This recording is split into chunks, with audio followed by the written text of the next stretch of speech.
Bum, bum, bum, bum.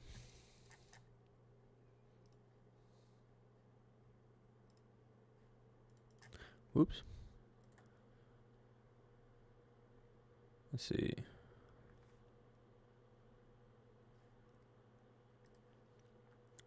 But I'm looking for it. Here we go. There we go. Okay. I think this is going to be loud as shit. Let me see. Yeah, probably.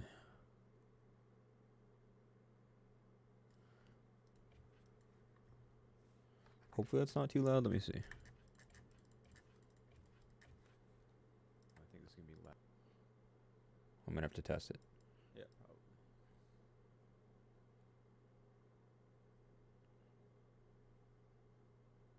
Hopefully that's not too loud. Let me see. Okay, no, it's not. We're good. Let's see.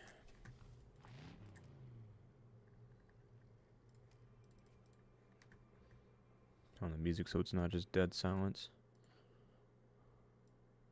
Just up a little bit. There we go. Alright, we got like 10 minutes before Pompeii. Just get it all set up before then. What up, everybody? Holy moly, I'm tired today. Whoa.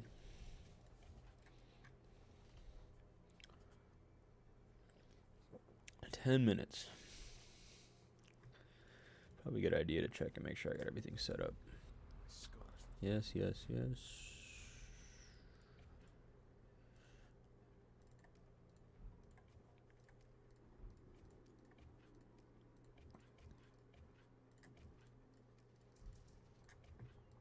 Crank these up. Oh, wait.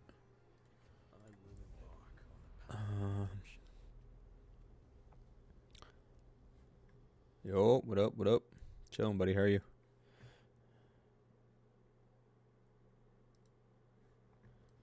There may be some conspiracy behind what happens this world. Let's see. We will set things right.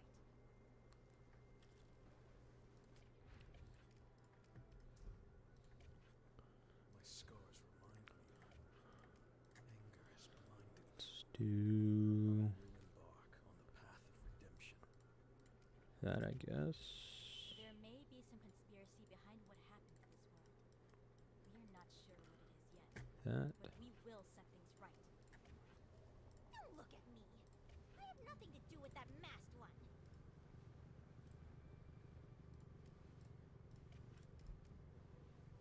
Okay. Looks good. Okay.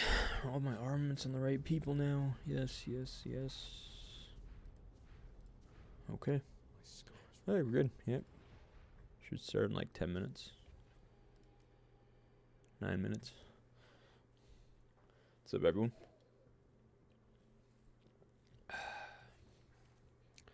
Hope everyone's having a good Tuesday, Wednesday, Monday, whatever it is for you.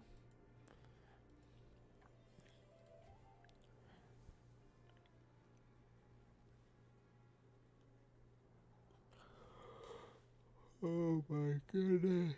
I had a nap.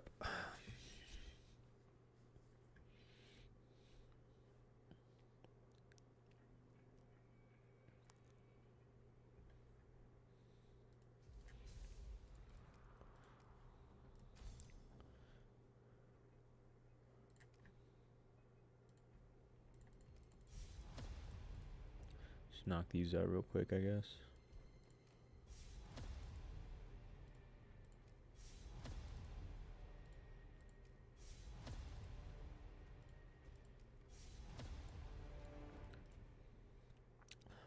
Okay. Wait, buy shit as well. There we go.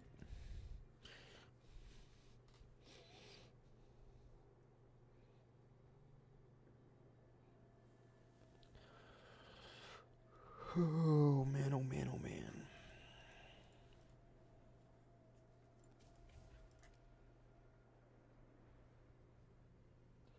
Should be able to kill this one, I hope. At least I think.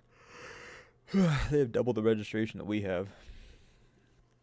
So, they may have one maybe 2 whales. But it won't be like last week's. Last week's against True G, they had quite a few strong players. NWO as well had some strong ones. But these guys have double our registration player count, so as long as we can keep the numbers under control, should be fine.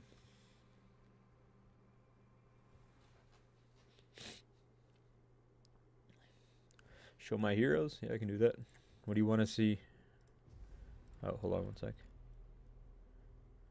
Garrison top helipad joins you rally. My scars remind me. Sure. I got this one, this one, this one, this one, and this one. Those are the main 5 I use. I have like this one that's like a work in progress, but I haven't really been too serious about it. Because I just kind of use Victor on base Garrison, but he's my main infantry armaments.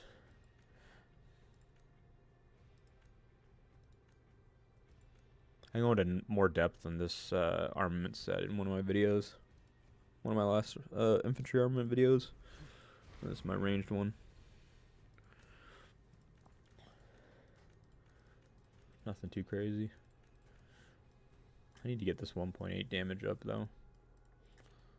It's kind of the only thing I need to hone on that. Everything else is in a pretty good spot. I think everything's above 40 and 4%. Yeah. And then the other ones are kind of just, yeah, work in progress, I guess. Did I see a blue hone? I do. That needs to change. I'll fix that. I didn't even realize I had a blue hone.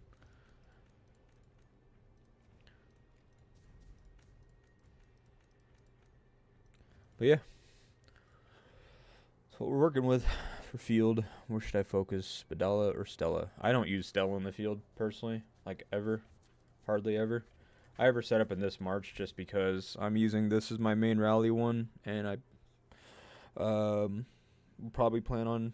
Well, I'll just keep rallying stuff. I think I'll switch him on Garrison or switch her. Well, I don't know. We'll try her on Garrison with Badal and just see how she does. But I don't really use Stella in the field because she doesn't really offer any. Excuse me. She doesn't really offer any debuffs like Marco if he's targeted debuffs. Eddie even if he's not targeted debuffs. You know, we got like Bianca that actually buffs. You got other people that like Miyamoto debuffs. You got Adut that buffs. So I don't really use Stella in the field. She can do a lot of damage if she's targeted, but so I mean, I guess there's like arguments to where you could run like a Bodala Stella. That way Bodala just kind of tanks and then Stella dishes out a lot of damage. But at the same time, you can get a lot of counter damage from like Eddie, and then have the HP break or the shield break HP debuff. So again, I don't really use Stella in the field, even though I have her fully transcended. I mostly just use her on rallies. Considered using her on Garrison. There's a lot of, like, I don't know, this last AR, like, I didn't really get a chance to Garrison that much. Like, really, actually, I didn't get a chance to Garrison, like, at all. Because it was kind of just, like, a really weird AR that didn't have much fighting. There was a lot of politics in it that was kind of involved. There were a few alliances in each legion that just hated each other or liked each other, and it was just this weird AR from the start. But I saw a lot of people a lot of people messaging me from G1 to G5 saying like, "Hey, we're running Stella Riven, you know, like try it out." And I can see where like Stella Riven offers like 60% HP with their 2 passives, but other than that and the fact that she has the skill tree, like I don't really see it. Like everything that I saw in terms of them garrisoning, like it did quite a bit of damage, but you just ate so much damage from skill damage from the rallies that they were taking. So, oh shit, what up, Rocks? Good luck, buddy. Good to see you, man. Best of luck in your Pompeii. Good to hear from you, buddy. Always good to hear from you. But yeah, like I said, I don't really use Stella in the field, so personally I'd probably go Bodala. I use Bodala 24/7 in the field now, unless he's on Garrison. But yeah, other than that, like I'll run Bodala, and I'll usually do like a Bodala Marco. That way, if he's targeted, he's shielding but dropping HP quite a bit, which then increases his counter damage from this one. So that's one pair I use. I use Bodala and Eddie. You can get pretty quick with a Bodala Miyamoto or a Bodala Adut, but I don't like I said, I don't really use Stella in the field. Hey, thank you. Appreciate that, man. Appreciate the kind words for the little one as well. She's doing well. She's doing well. All is well there. And I think I've mentioned it in like my other videos and stuff and other streams. It's like money comes, money goes. And, you know, we'll figure it out. We'll get it all figured out. Community's been awesome. People have donated and stuff, which has been tremendous.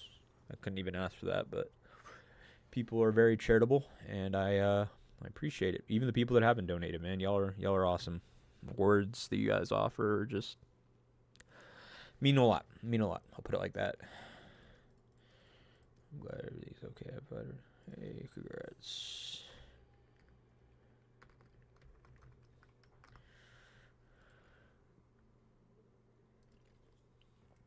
Okay, what do we got? What's up, Erpon? How you doing? Just waiting for Pompeii to start. Another minute and a half.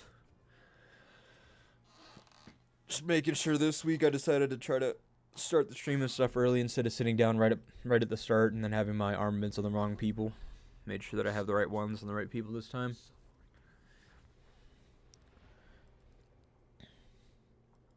I think we'll just run a Bodala Stella rally. That'll go into the Garrison after we take, and then we'll just keep that on Garrison, I think. For base, let's go ahead and run Victor. So we gotta switch you, Victor. Victor. There you are. And we should be in soon.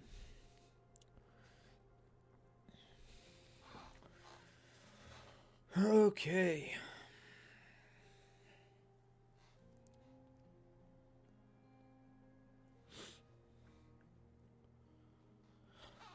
What up? 30 seconds.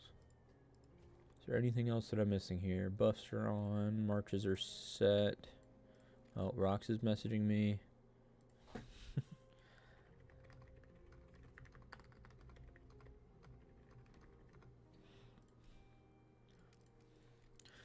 And let's go do this.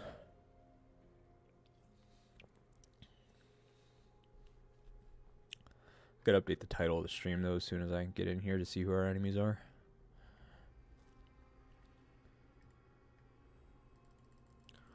Who is it? HRPL. I don't know who these people are. Let's edit the stream real quick. Let's see.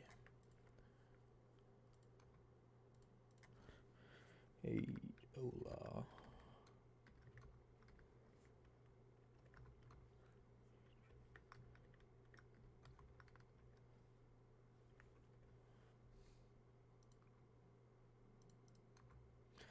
Okay, there we go. Update the stream. Pull the stream back up. All right. Now we can do this. And I'm assuming ABZ. Yeah, ABZ's here. Yeah, we're good. Oh, these poor guys.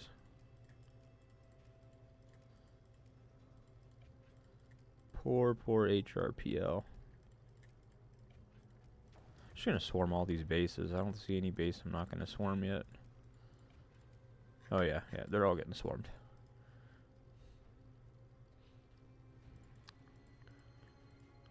And I'm assuming, I think I'm topside, yeah.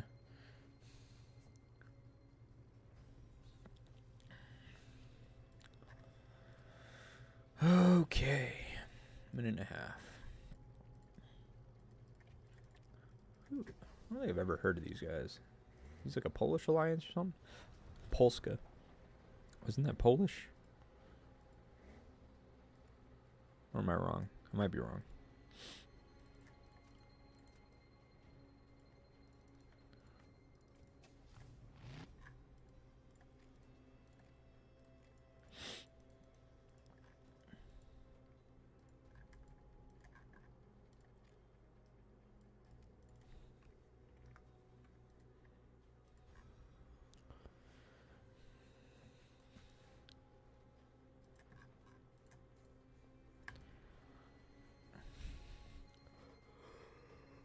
Oh, goodness, excuse me. Yeah, man, one of the things I've been thinking about because I have a lot more free time now. Because I'm back into studying and stuff for my next position, actually. Been debating on streaming other games as well. Because like I said, I really only stream and play like the events in this game. So like hopefully Genesis War is fun so I can stream that. But I shit you not, like streaming Archipelago Raid would have been so boring for you guys. We went the whole week and I think we fought maybe a collective like 45 minutes the whole week. So, and when we did fight, it was like 3 a.m. for me. I got woken up by a Discord message to come fight, and then that lasted like 30 minutes. So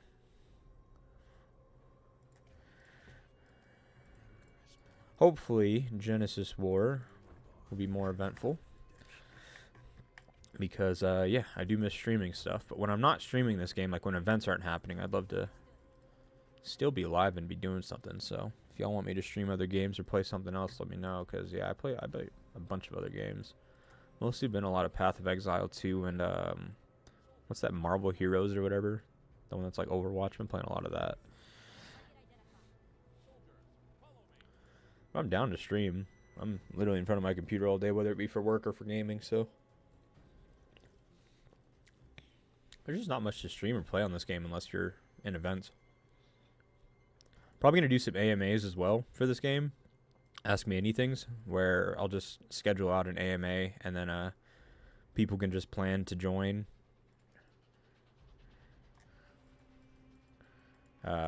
Yeah, people can just plan to join the AMAs or whatever at a certain date and time, and then you guys can just bring any questions or whatever you guys want to talk about during that time. Questions about the game. You guys can ask questions about me. Don't really matter. Whatever you guys want to do.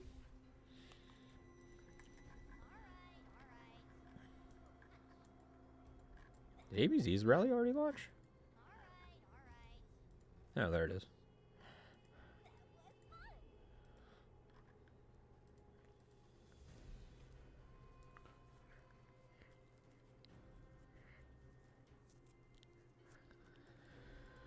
Okay.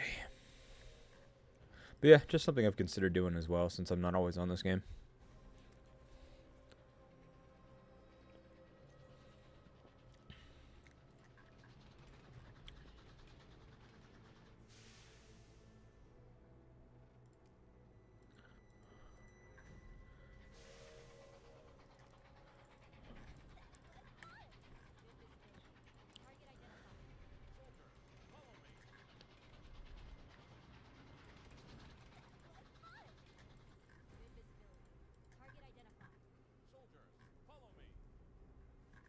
He's gonna one-troop it.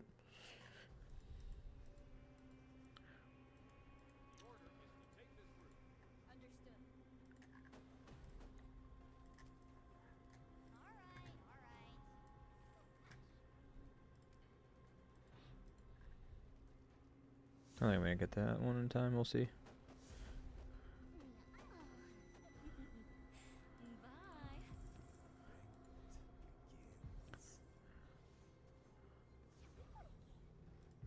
Oh, I actually got it. Maybe I did.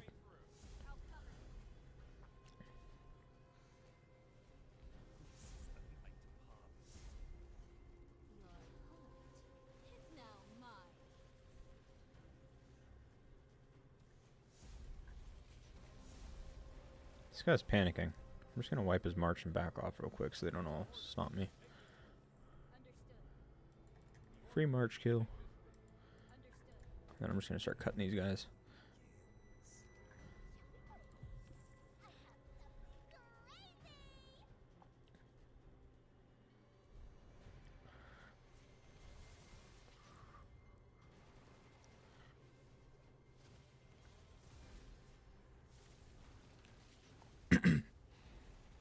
Whatever, everybody. I just looked over. There's like double you now. Thanks for all being here, by the way. I appreciate y'all being here. I'm gonna back up.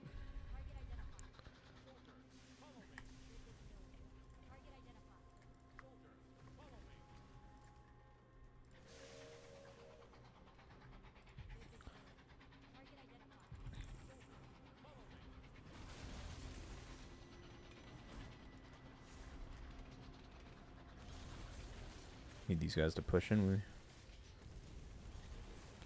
Just gonna keep killing marches and back off here. Let my team kind of group up as well. Let them flank, and then I'll just repress. Let them get free damage, and then I'll just recommit.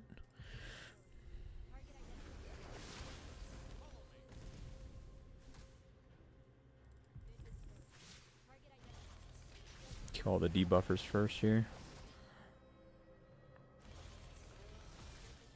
And back off. And recommit. We're just ripping that thing apart.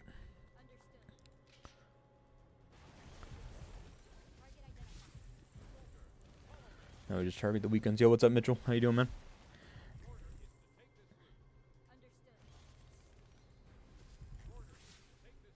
Let's kill off these weak marches. Ah, shit. We're not even out. I didn't even realize it spawned. Oh, we got that one. That's good. That's good. Okay. Alright, I'm going to walk this way because we're about to take this.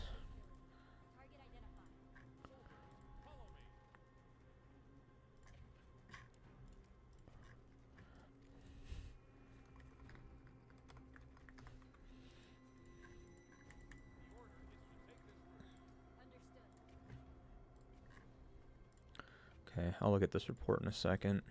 Jesus Christ. It's a great report. Alright, while these guys aren't here, though, let's see what we got. These guys aren't here, so I'm just going to take advantage of this. Good, good. Appreciate you, man. Thanks for being here, like I said. Much appreciated. But yeah, I'm doing well. Thank you.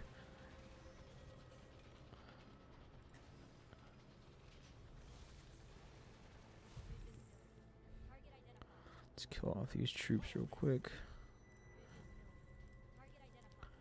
Just gonna walk. Just gonna delay these guys basically till that helipad pops.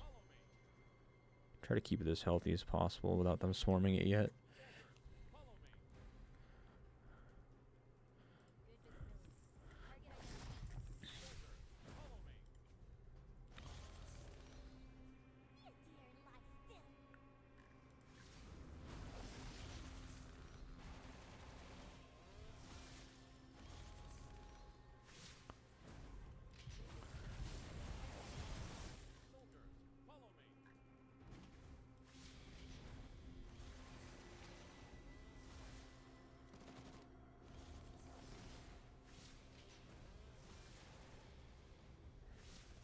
Okay.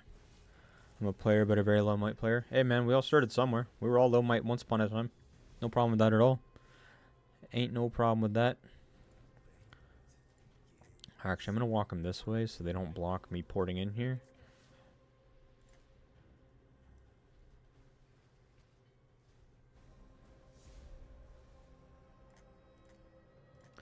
And then now we walk to base.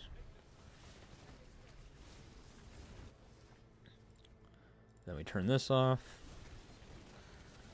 And then we start to have some fun.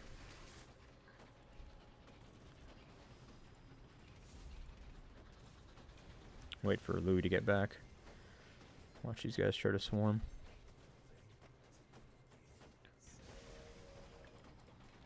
And then we just recommit.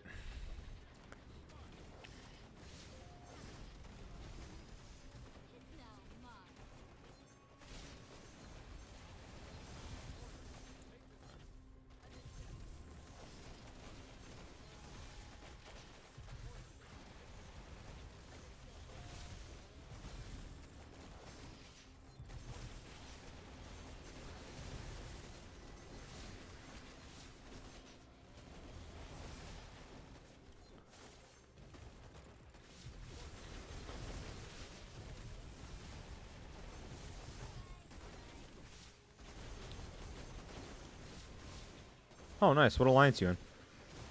You're in a High Might alliance? What alliance is that?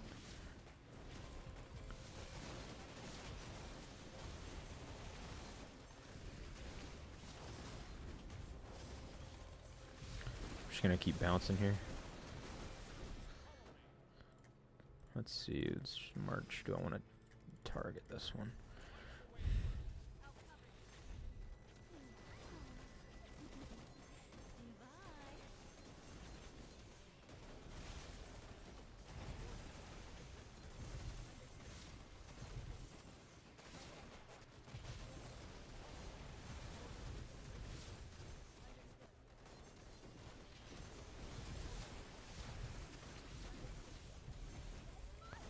Put together of 11. Oh my. Oh, nice. Which one is that?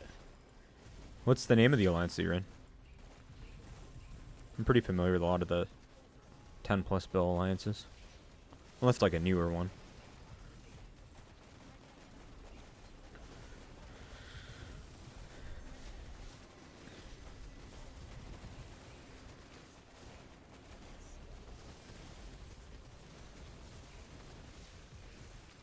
Just gonna mop all these marches ourselves, boys. Let's get them.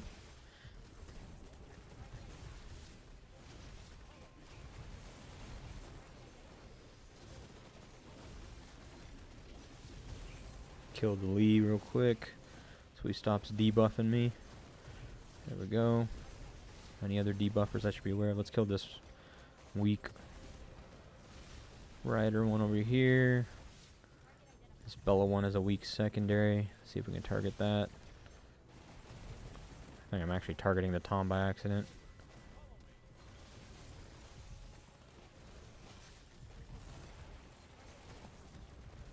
Let's kill this one that's trying to walk by.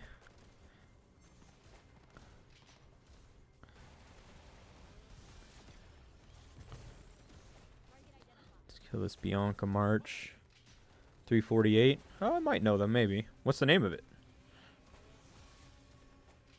Post. Oh, I'll have to take a look. I might be familiar with the tag.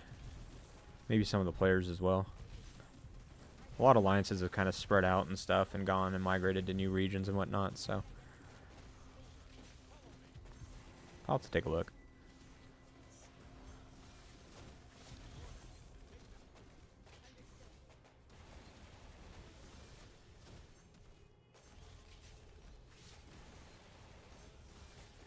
Oops. No, it's not what I want to do.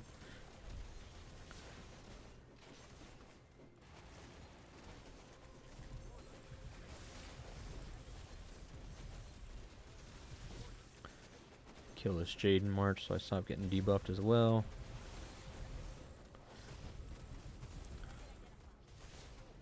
Oh, nice. That's cool.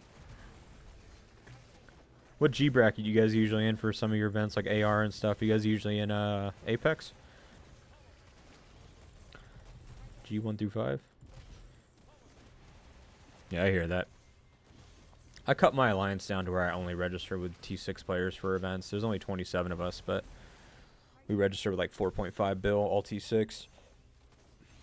I've opened it up to recruit some strong T5s as well, just for numbers, but we're pretty much a full T6 alliance.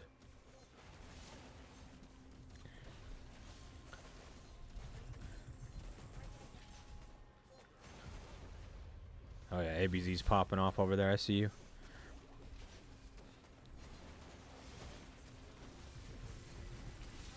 Let's reset these marches real quick.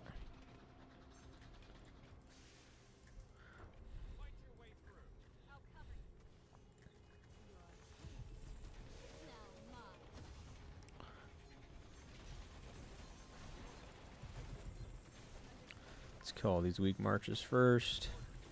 Turn on this Jaden here. Where's the Jaden? There he is. Kill the Jaden. Turn on the Martin here. Am I the leader? Not in OLAW. OLAW is just our 19 UTC team that's in the region. But for FIB, yes, I am the leader.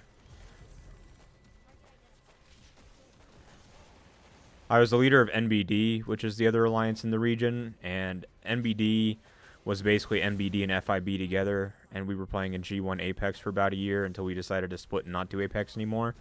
But we were about 13, 14 bill, and then we split it in half, cut down to about 7, and then since then we've also just kind of taken out all the non-fighters. And so, yeah, both groups just registered with pure fighters now, which has done really well for both of our teams, so can't argue with it.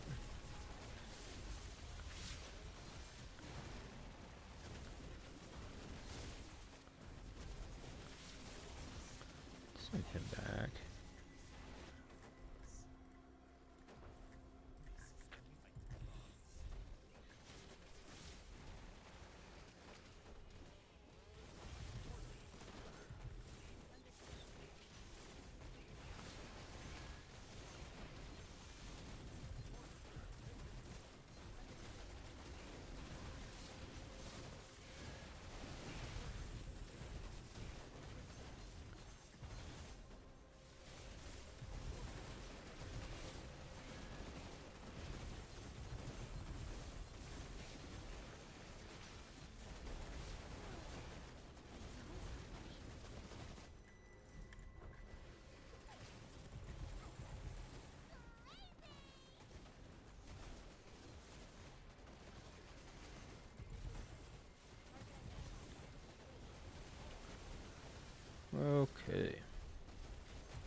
Do you guys just end straight away? Not generally. I'll spend some time and answer questions and whatnot.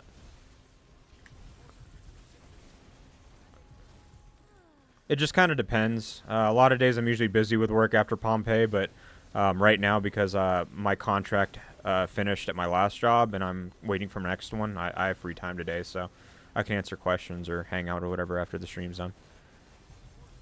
I don't have to end it right away.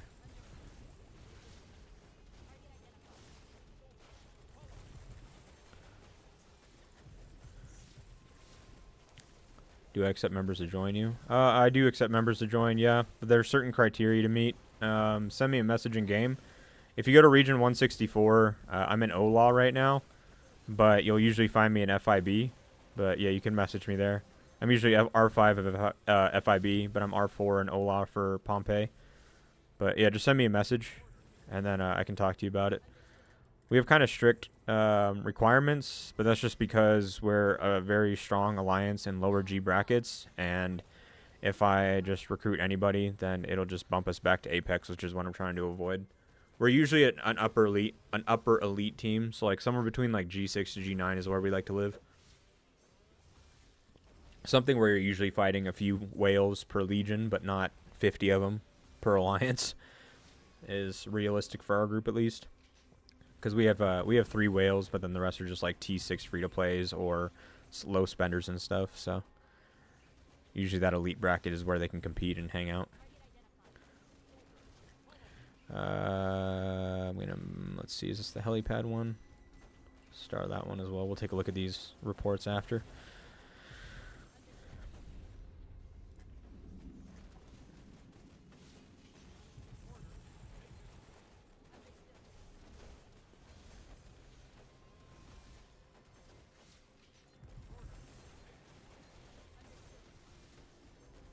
Yo, what up, Junior? How you doing, buddy?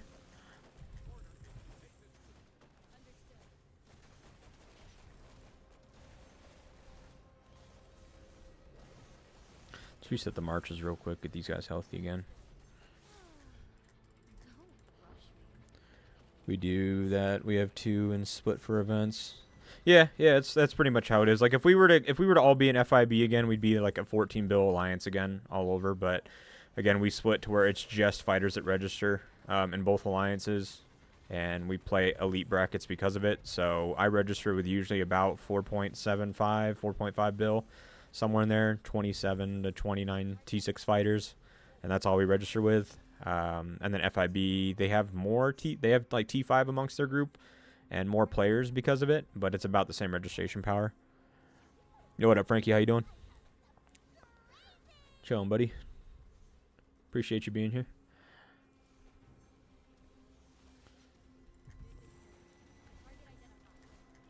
What kind of base is this? 84 mil? We'll just swarm this one.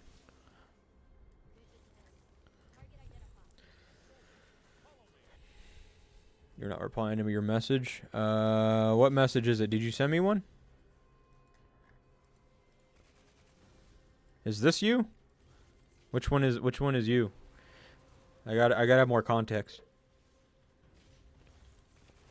on how snake teams can avoid whales. What do you mean? Do you mean small teams?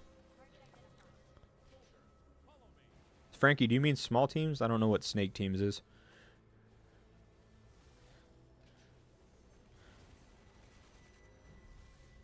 I don't know if that's like a typo or if that's just on my small teams. Okay. How much is your registration power for events, if you don't mind me asking?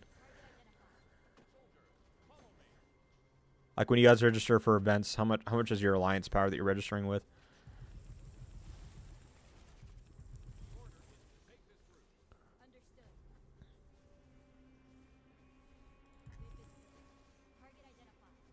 Okay, he's empty on troops.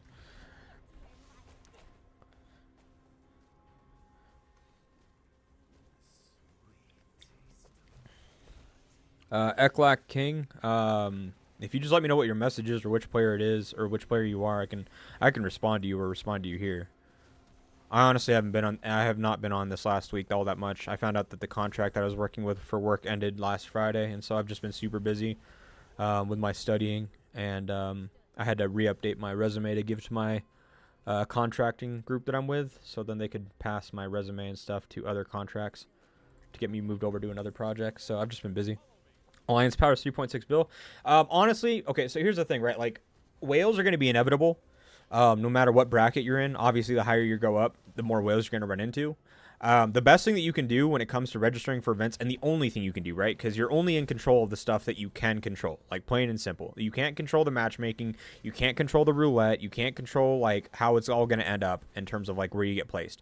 But the one thing that you can control is how much power you actually register with. And if you have, say, 60 players on your team, but you know that 40 of them are fighters and the other 20 of them typically have less than 10 mil points in War Meets War, it might be time to evaluate and just say, like, are we actually registering with, like, true combat power here? Or are we fluffing our power by 20%, 30%, 40%? Oh, I hit the heal button. I didn't mean to do that.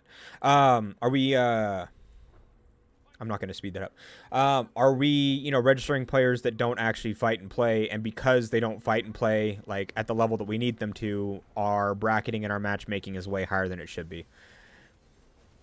Because if you are at 3.6 bill, right, let's just say that you have, I don't know, maybe like 860, or like, let's call it 860 mil players that aren't just, that they just don't perform that well, right? Like, let's just say that they typically get like 10 mil or less War Meets War points every event. If you were to just eliminate those players themselves, like, you'd be cutting your registration power down by about 20% and dropping into a lower bracket, which means that you're increasing your chances of getting away from whales and stuff. There will always be whales that like go into these like super small alliances because there are certain players that love being the strongest player on the team and just dominating and walking the map. Like, that's just inevitable. But the lower that you go, the less likely that is to happen, or the less of them you'll run into. Like, if you go into, say, like G20 plus, you're probably going to have 2 whales per legion at least until you get to like G10, 2 to 4 whales per legion in AR. But if you go beyond G20, you might only have like 1 whale in a legion. So that's literally the only thing that you can do. Other than that, it's completely up to IGG. And there's just not too much that you can do beyond that.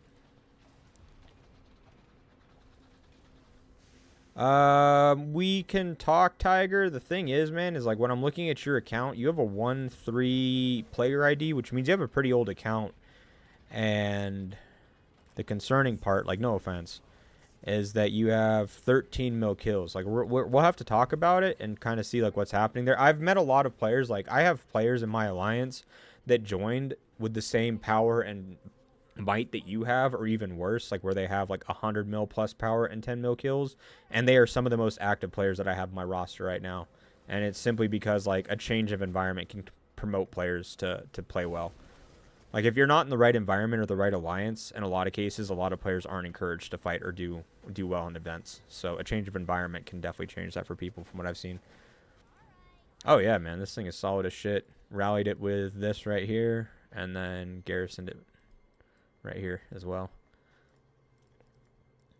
But Stella on Garrison only works if you have like really strong defensive armaments. And from what I was watching in AR, everybody that was running, like, I'm familiar with all the names in G1 to 5 that were running Riven and Stella on Garrison, because obviously, like, I've garrisoned against them, I've played with them, I've rallied into them and whatnot during our time in Apex. So I'm familiar with what they're all running in terms of armaments and stuff, and they're all running offensive armaments. So they might be dealing high damage, but Jesus Christ, man, you guys are getting eaten alive when it comes to rallies. All it takes is a triple rally onto you, and you're crumbling. You cannot run a non-garrison leader infantry. So like you cannot not run Thunder or Rigoro unless your armaments are just like high defense. If you're running like high lethality, high attack, low block, and low defense on your armament set, and you're running somebody that's not a Garrison talent tree hero as your lead hero on Garrison, especially in multi-rally scenarios, you are shooting yourself in the foot big time.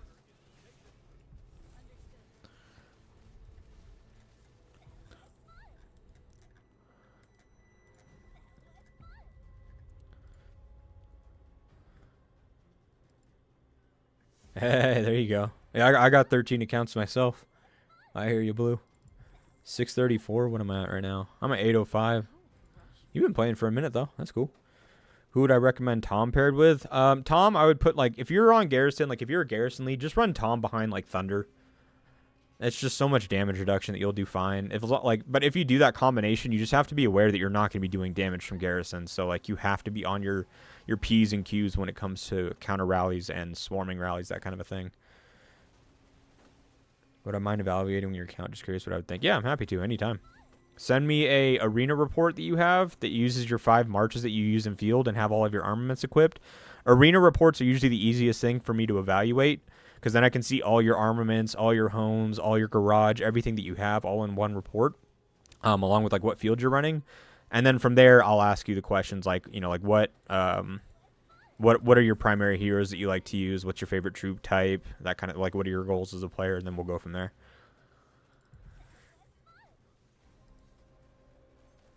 But usually, yeah, an arena report does best. It just gives me so much information in one.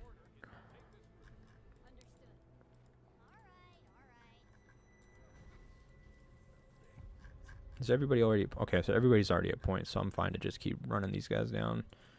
And then ABZ's over here probably still just swarming bases. Yeah. Dude, ABZ's a monster, man. What a fucking addition to our team.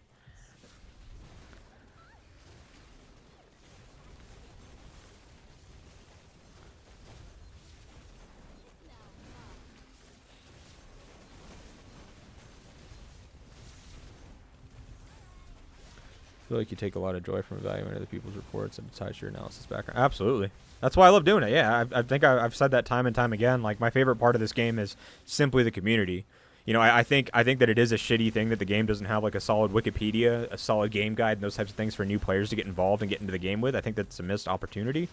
And I think they miss out on a lot of new players snowballing their experience to a more enjoyable one and getting way more into the game. And maybe they kill some longevity of some players because of it. But it does create an opportunity for players like myself that like evaluating those things and like, you know, taking a look at reports and evaluating accounts and optimizing accounts and stuff like that and being able to do that for players. And for me, it's like, if we have an interaction together and you walk away learning something, then I did my job. If we have an interaction and you didn't learn something, then I failed as a player. So if I can take something that I know, pass it to you, and you can teach it to somebody else, then I've especially done my job. Because that's the whole goal. We want everybody to be able to understand the game to have like the best experience possible, right? So that is the goal at the end of the day. Alliance Tech works in Pompeii? I don't know. I'm not usually the one that facilitates the Pompeii. It's Pukey for 15 UTC. I think it's, what's his name? Why am I forgetting his name? I love the guy to death. Franny and Coronet that run the 19, and then I think is it Ballsy that does the 13 UTC? So I'm not too sure. I haven't really paid attention to tell if Alliance Tech works in Pompeii or not. Which server am I in? 164. Go to OLAW. I'm R4 there for Pompeii. Or if you wait until Pompeii's done, I'll be R5 and FIB.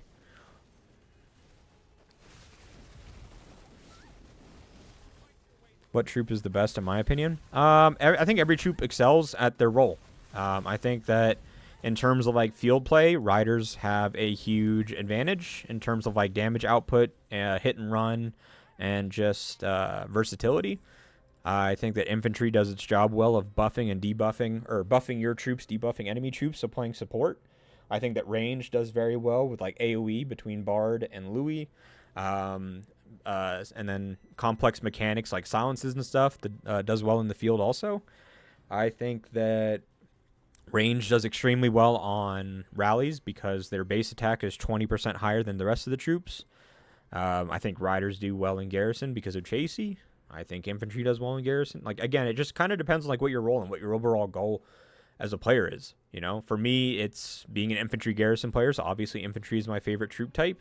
While also doing that, my armaments are all built out, and I'll show you here.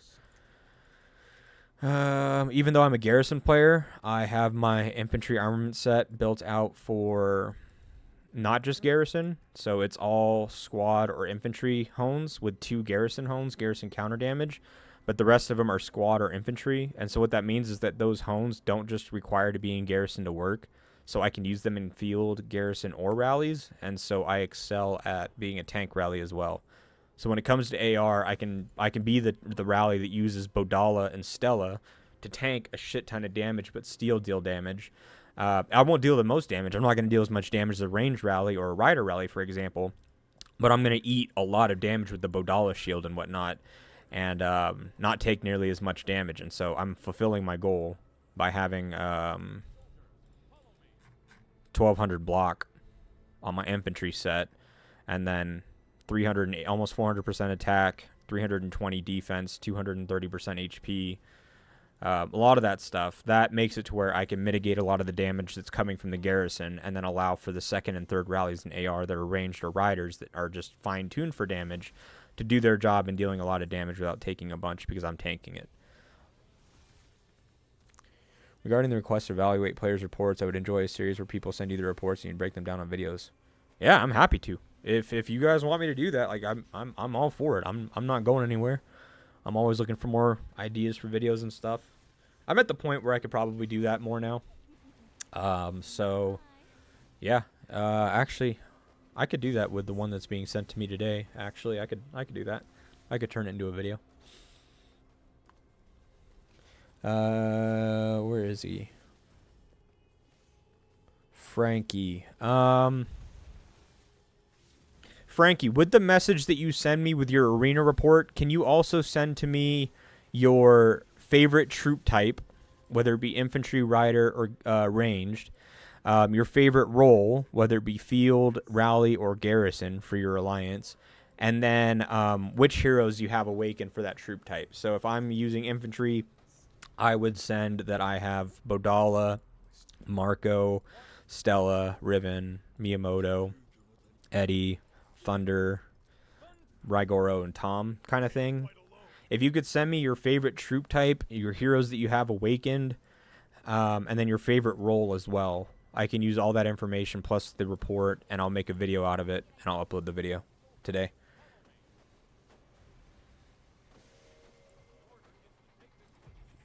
Hey, man, doing well, man. Always appreciate you being here, buddy. Always good to see you. I'm glad you're enjoying your time in H&B, man. Like I said from the start, that's a really good group. I love those guys to death. I've got Hans sending me an H&B hoodie with the next tournament. I might actually go to the tournament and play for H&B. I've been talking to Hans about it. But he's getting me a hoodie that has H&B on it and then has Z on the back, which is fucking sick. So, yeah, I love H&B. Great group.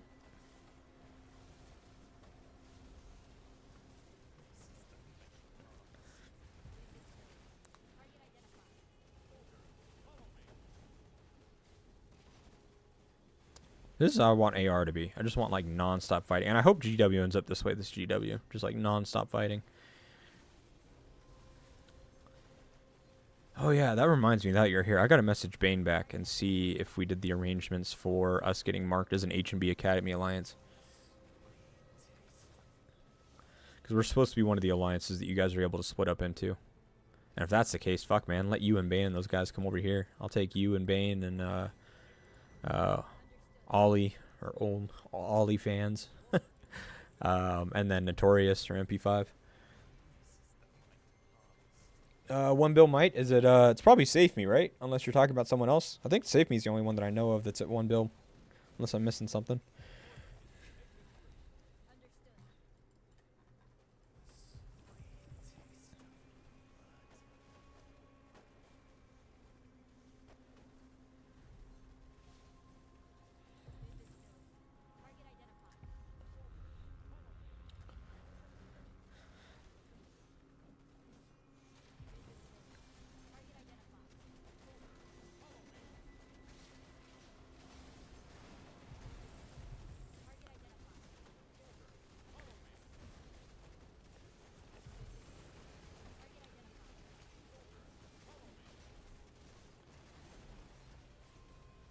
Yeah.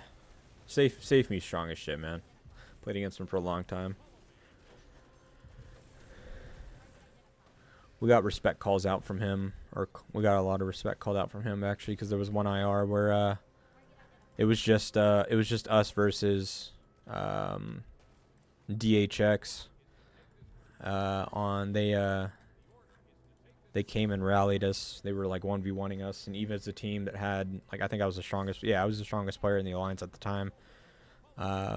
We held off his rally for a couple hours, and they had to build flank towers to cut behind us because they couldn't break our garrison tower. And he gave us a call out for being a team that stood up against him and actually like held our own. It was kind of cool.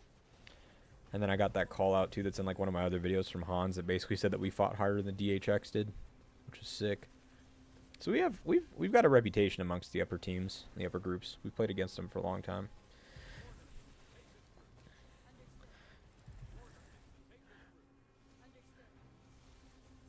Maybe the one that knows how to be. Maybe the one that call your work, request a conference call. Okay, that's okay. Okay, now we're just doing too much. I mean, it would work. Yeah, that's probably the best way to just gank me in real life. That would work. I'll give you that. Oh fuck! Please don't vocalize that. Someone will do it. Oh shit! Speaking of which, I'm getting a phone call. I don't know who that is though. It might be from one of my job applications. I'll send him in a voicemail, and if it is, I'll call him back. I've gotten a lot of spam calls recently, so maybe this is a spam call. I can't tell. I don't know. We'll check it after this. They can wait 20 minutes. I was busy.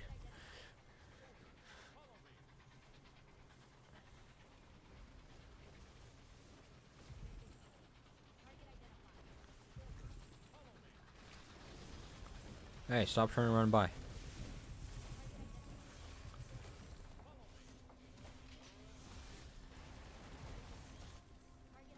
I appreciate it. No, we're in a much better place this round. I got laid off like in January or whatever this year. My last company that I was at for like 7 years, and then I landed this last role, and then this one, it was just that the contract ended. It was just a short-term contract. I did everything that they needed me to do, and then contract ended. But I'm with a contracting company now at least, so they have a lot of other clients and stuff that they have my resume now and they can pass to. So I'm already in like second and third interviews with a few positions, so we're in a good place. We're in a good place. Just some downtime. Just been using it to study and whatnot anyways, so it's not all bad. We'll get back to it quick. The first layoff was that was painful. That was brutal though, because I had been out of work, or I mean I'd been with the same company for so long. I hadn't even updated my resume in like 6 years, 7 years. And so when it came time to try to apply for their jobs and shit, man, I'd just been so out of it for so long. I didn't know what I was doing. Took a long time to get my resume and everything on there, and then talk to people. But then I had a lot of interviews too this last round that I was laid off in January, that I actually just ended up like reaching back out to a lot of the recruiters that I had talked to about positions, because I was in final round interview for I think 4 or 5 positions when I took this last one that I took in August. And so I just reached out to the other ones that I was in final interview rounds with, and I was like, hey, I'm back on the market. You guys got positions? And just kind of putting it back out there. Can I go through all my main heroes? Yeah, that's fine. I can do that.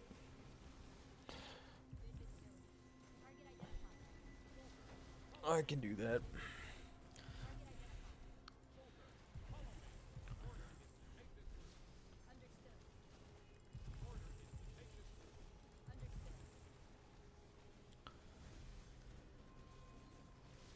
Yeah, that's usually where I shine with it. I can usually, like, I did sales for about 6 or 7 years before I got into tech.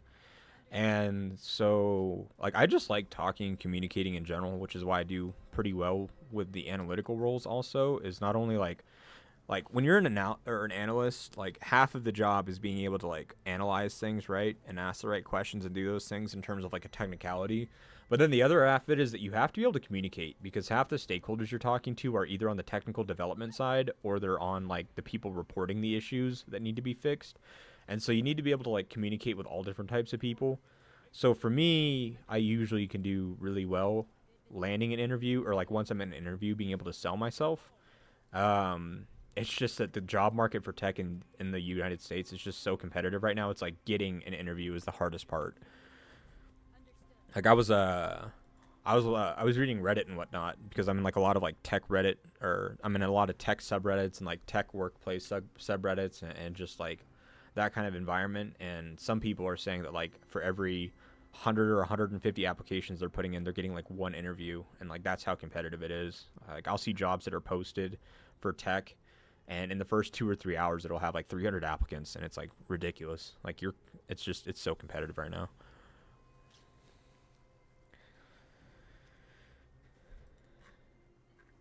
Yeah, we're doing pretty good. Like that's kind of what I said. These guys registered with a shit ton of players, and so we have half their players, which means that we have a lot on the upper end, the stronger side. Oh shit! There we go.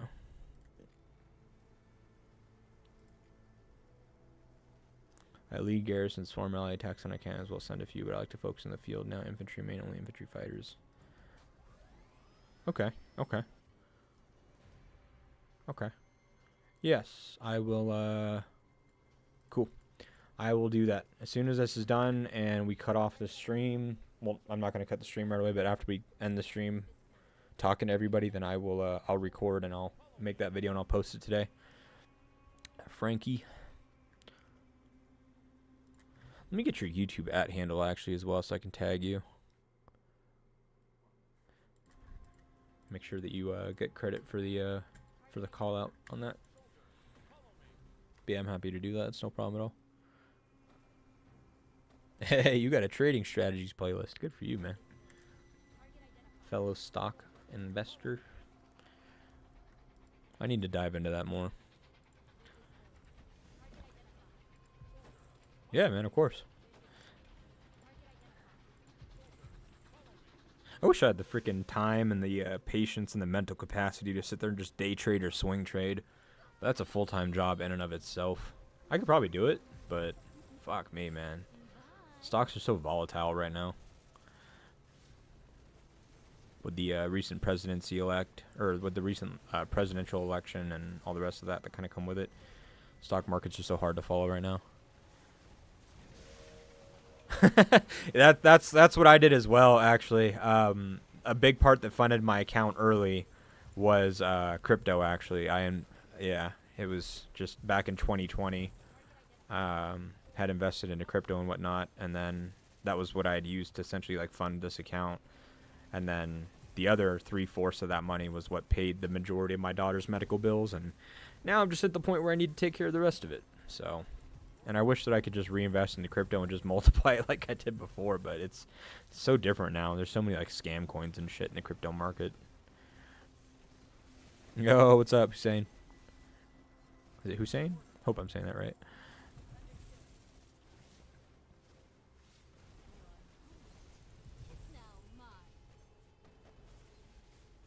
Yeah, I'm usually just I don't know. I'm on the safe route, or the safe side of things when it comes to stocks. Just the 401k, the Roths, the index funds, that kind of stuff. I'm just on the safer end. I've got a chunk of my portfolio that's a little bit more aggressive, but our alliance is a lot like yours, but we have a lot more players. We only sent up 15 from Max or Pompeii. Yeah, we amongst the 3 alliances, we just have the 3 different groups that yeah, the 3 different groups that just sign up for 3 different times. Yeah, it is, man. If you can strike out and get like into what was that one, the chill guy or whatever, like if you can find like the next chill guy, like congratulations, you just made a shit ton of money. It is really just printing money at that point. There's definitely not too many things you can invest into right now and get a 5,000% plus return in a matter of a couple of days. So, and then with Bitcoin hitting over 100K, like that just kind of promotes that environment. Anyways, this is probably pretty much just done. Like, where are we at? Everyone's at points. Those poor guys aren't at points. I don't know, is there anything you guys want to talk about? Which Which message did you send me? I've kind of gotten that a lot, that some people are saying like I haven't responded back to them, but like if I show you guys like my inbox, I just get so many messages. Here, hold on. Boom. 1, 2, 3, 4, 5, 6, 7, 8, 9, 10. So these 10 are just today. I have 10 individuals that messaged me just today, just to give you an idea of how many I get. So if I ignore your message or if I don't respond back to you, odds are it's not actually like a personal thing or that I intended to not message you back. But it's usually because like I responded to a few of them and then I got hung up with the little one or making dinner or work or something, and then I just didn't get a chance to like get yours back. In a lot of cases, I'll open up all the messages and then I'll get distracted, and then now all of a sudden I don't have a notification anymore that you messaged me, and I'm dumb and I forgot to message you back. SMHD? Okay. Oh, yeah. Sorry. I saw that message, actually. That message I saw as I was coming into Pompeii.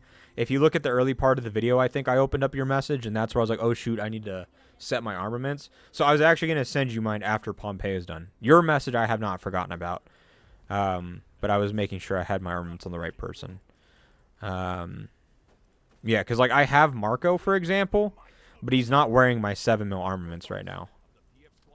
So, like, here's my Marco, but he only has the 4mm armaments on, and then here's my hero that has the 7mm armaments on, is what I'm saying. Join H&B? No, I won't be doing that. I'll play with H&B. I've already told them I will. I've played Pompeii with them a few times. I've told Hans I will come play with them and Garrison for them in some events, but I will not be joining them full time now. I like the group I'm with. I've played with them for 805 days, and that is that. When I was playing Rise of Kingdoms, I played in one of the top 5 strongest, essentially alliances, I guess you could call them, kingdoms. Well, it was a kingdom because we were all in the same kingdom together. But anyways, yeah, one of the top 5 groups in the game, and I played in that environment for as long as I was there on that game, and I'm burnt out on it, honestly. I don't have the mental capacity to want to play 24/7 during events. Usually in G1 to 5, depending on how eventful the events are. You know, fighting can take place at any time, and it'll last hours on end. And with a little one and working full-time and being a full-time parent, I just don't have that time commitment anymore. So I like the upper elite brackets. It's not H&B. It's not H&B in general. If I was to choose a Titan Alliance to join, it would be H&B. H&B or UOD with Yes Please in that group. Like, because Yes Please and NM49 merged with UOD. And I'm friends with a lot of people from UOD, but then also the NM49 we're obviously like family with. So I would either join UOD and them or H&B. And it would be like 75% H&B, 25% UOD. Because I'm just, all my OG friends on this game from starting out are in H&B. From Hans to Oli fans to, I mean, Junior's in there. Now Notorious or MP5. Rox is in there sometimes. Sarcy's in there. They have like everybody that I was like friends with. Whiskey. How far is that from the beginning of the game? I think the game came out a year or so before I started. You would have to ask Panda, because Panda's pretty OG at this game. I started in Region 23. When I started, it was Region 23 was the new region. And that was the region that I started in.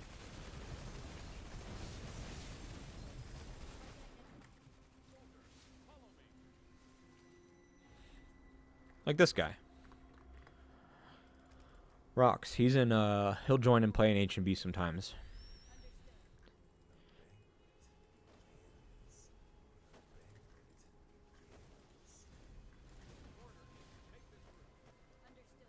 But yeah, it's people like that. Like, I enjoy, like, the company of the game, and because I have, like, longtime friends that are in some of those upper teams, like, that's the appeal to me. I don't really have that kind of connection with, like, SSI. Like, I'm friends with, like, One and Ace.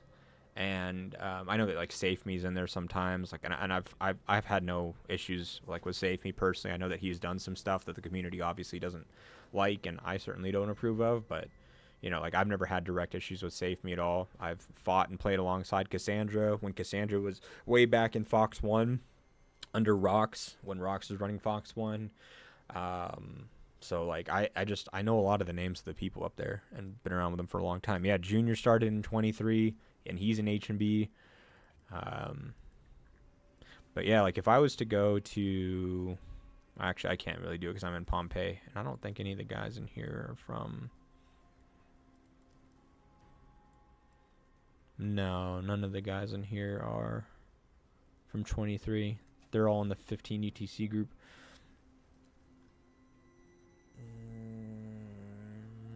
Just send me another one. Who are you?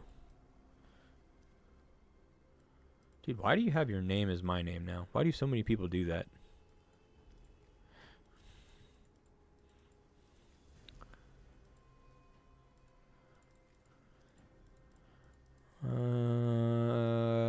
I don't know where your message is, buddy. King. Like, do you see how many messages I get here?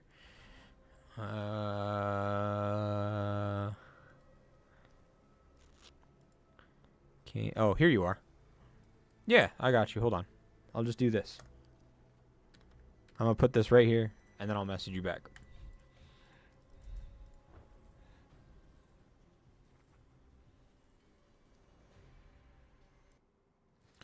I gotta interpret this 1 sec to English. Direct. Z streaming back tomorrow. I don't think there's anything to stream tomorrow. The registration for Genesis War is tomorrow, but I don't think fight or commences for another day.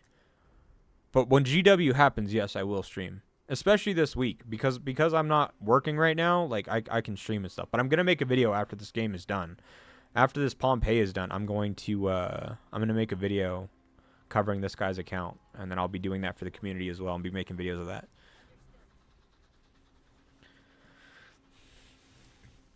But I will message you back, King. Don't worry. I will get to your message. I remember seeing a lot of your messages, but dude, you got to understand, man. Like last week, I found out on Tuesday that my contract was ending on Friday with work. So I got like a 3-day heads up notice that my work was ending and stuff. And so as soon as I found that out, I had to like go straight into I need to get another job mode. So I've just been very, very, very busy. Like between that and the fact that it's been the holidays, this is just the time of the year, man, where I try. So I will get to you, I promise.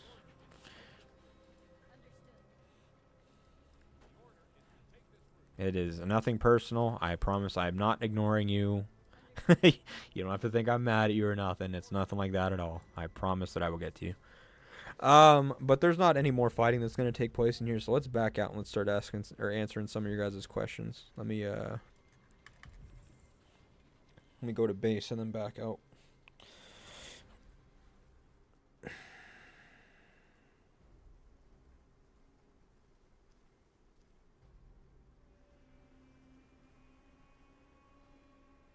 Actually, just got 2 more emails for positions. I gotta email them back. My phone's been like blowing up.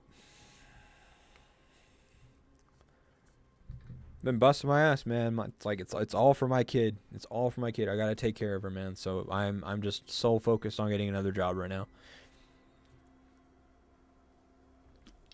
I love this game. Love the community. Love playing it. But man, like right now, like my attention is just needed elsewhere. I gotta focus on that. But I will be making a video today covering Frankie's account. Yeah, Frankie's account. I appreciate you, SMHD. And then I'll make that a series. Make it to where people can send me their stuff and I'll evaluate their accounts.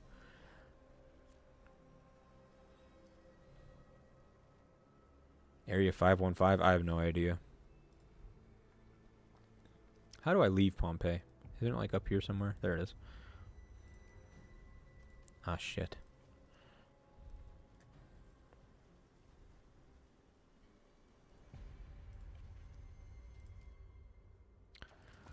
Okay.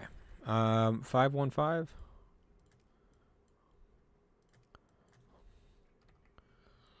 There we go. Where is there something happening here? Oh, yeah, people are getting marked. I have no idea, man. I don't keep up with the the drama in this game. There's too much of it. There's always someone attacking someone somewhere. And it ain't my thing. Yep, I could show you my heroes. So, what do I use? I use this. I don't actually use this. Let me reset up my stuff as if I'm actually playing real quick. My scars remind me of mortal suffering. Who do I want to run? I usually run this right here. This is usually what I run. So I will run Bodala and Marco, Eddie, Bianca, Louie, and Lynn. The sisters because I have their rider skin, and then Stella and, or not Stella, Chasey. Sorry, Chasey and Bella. I'm dumb. This is my main infantry hero. Armaments are all tuned to be able to work in Garrison, Rally, or Field, with the exception of 2 Garrison counter damage hones. So we're rocking 50% defense, 1200 block, 24% damage reduction in basic attack, 24% HP, 24% HP. Skill damage is down 20%, AoE damage is down 10%. Squad damage reduction itself is 15%. So you can just see, like, it's all just full defense. This is my rally set, or my range set. This one actually is just tuned for rallies pretty much. So we're rocking 30, 65, 71% attack. Lethality and block are pretty well balanced. So we're at like 700 lethality, 655 block. Some skill damage, but I want a basic damage one on this one quite a bit. So I got like 25% basic attack damage. And then, yeah. And then the other ones, really, they're just kind of fillers. Like, all I did was just go for 5-star parts, and then just try to get yellow hones in every slot at least. Nothing too special, nothing too crazy about these. And then I only have the 4 golden 5-star devices. Other than that, they just use the purple ones pretty much. Bodala or Robert? Bodala, 100%. Robert's kind of outclassed at the moment. Like, you can run, like, if you don't have Bodala, like, you can still run, like an Eddie Bianca or an Adut Miyamoto or, who else am I thinking of here?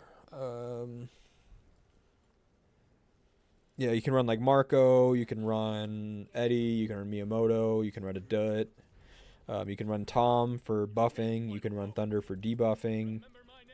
You just have so many other options. Like, you really don't need Robert. He doesn't do much damage. He cuts HP with his main skill, but a lot of his damage comes from counter damage. And this awaken skill is pretty useless. They need to change this completely.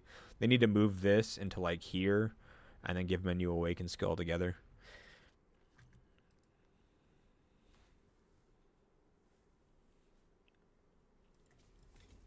Oops.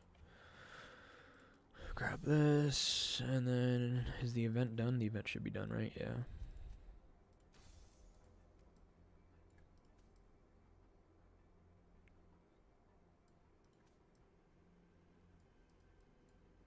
Nice.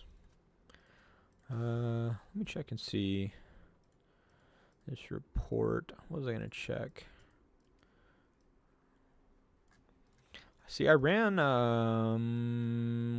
if Junior's still here, I ran a, oh shit, I don't know if I saved it. Hold on, let me see.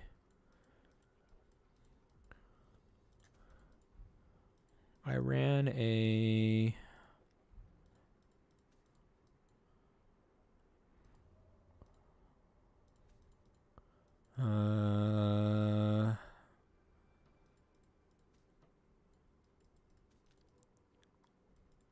where's the tower one? Yeah, so I ran a Stella Riven, like everybody was doing in G1 to 5, and it did okay. Like, the biggest thing was that, like, Like I could get like my stats way up on attack. Like it was over 400% attack on infantry, which was nice. But like I felt like I was getting punished on the defense side of things. 255 HP is really insane as well. But I feel like I don't know. I don't know how I feel about it. 320. I mean, I guess it's the same. Well, no, because this is in Pompeii, so that's not necessarily fair. That's still Pompeii. I don't know, man. Like, it just doesn't offer the shields or the damage reduction. I feel like it did a lot of damage. Like, you can see, it did a lot of damage. But we were also in like G12. Like, if I'm in G1 to 5, like, I'm trying to cut as much damage as I can down, like, that I'm taking. And I feel like it's less important to deal damage on Garrison than it is to just mitigate damage. Because if I deal damage all day long, that's great.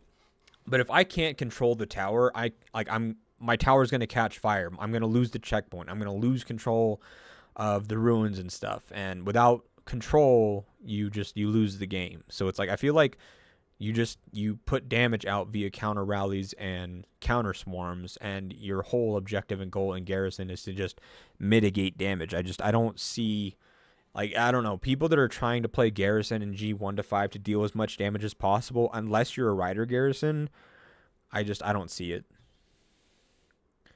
I play with a Dut and Deutsche. Who's Deutsche?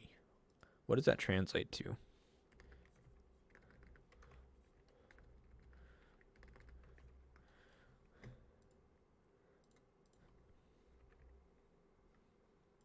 I don't know what that translates to.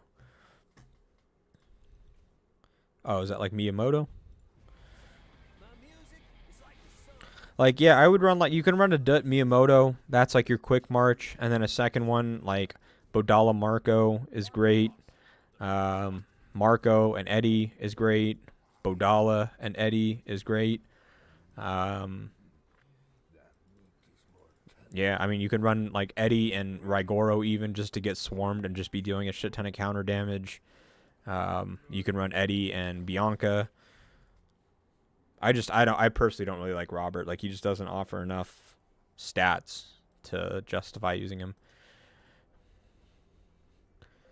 515. Is this more drum? Oh, this is the same one. Oh, yeah, I don't know, man. Like I said, I couldn't tell you.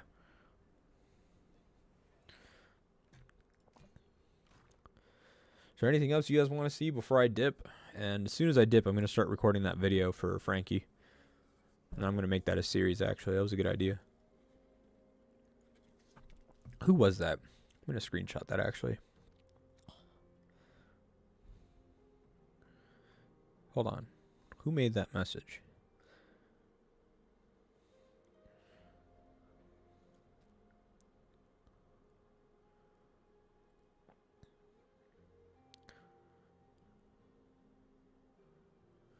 Okay, I'm going to snip this. Oops. Hold on. Give me one sec. I'm going to snip this picture from Bluetooth Swing about evaluating accounts and making it a series. I'm going to give him a shout out for that.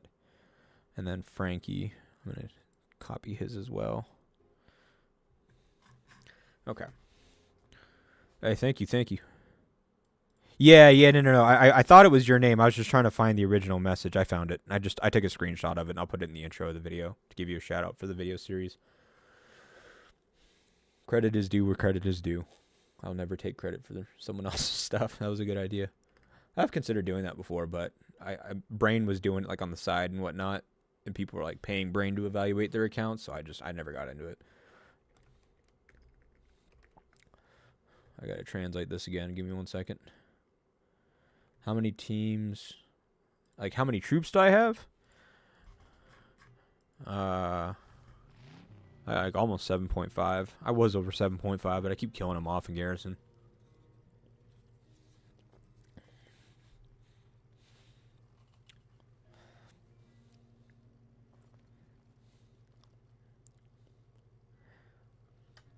But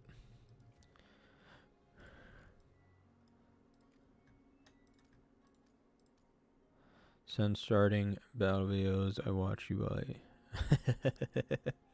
I will. I will. I love editing those videos of actually like fighting and stuff. Those are my favorite videos to make. Editing it with music overlay and stuff.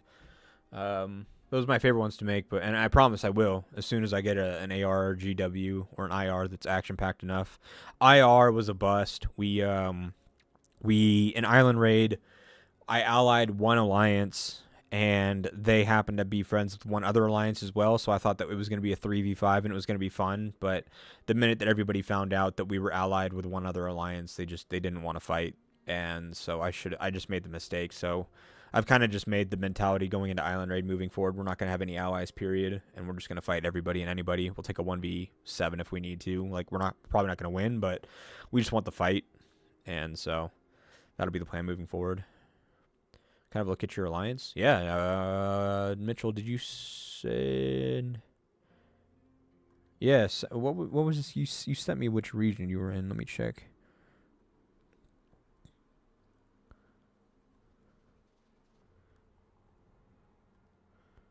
You said you're 348. And I'm assuming that you're the ones in control. Yeah, Lux. Do I know this player? Maybe? See if you have anybody that sticks out.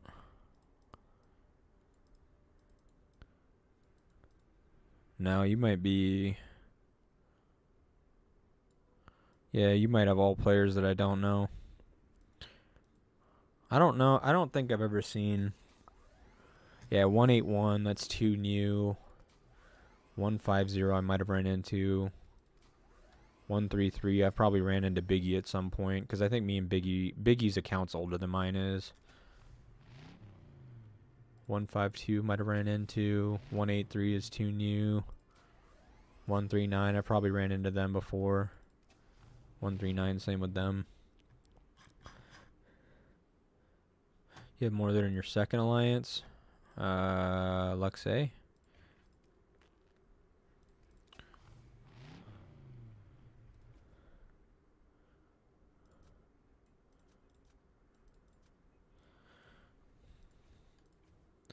146. Like in terms of this here, like I think that you guys are in an okay place. The problem is that the minute that you have somebody that's over 200 mil, and especially you have like a couple people that are about to breach 200 mil, and then you have 1, 2, 3, 4, 5, 6, 7, 8 players that are over 125 mil. The minute that you have at least 5 to 10 people that are over 125 mil, I would cut everybody that is below like 80 mil. Because if they're like, if all these people are filling your rallies and garrisons with T4s and T3s and stuff, anybody that's filling your rallies with T4 or below, I would kick. Or I wouldn't have. That's my personal opinion. You obviously don't have to follow that.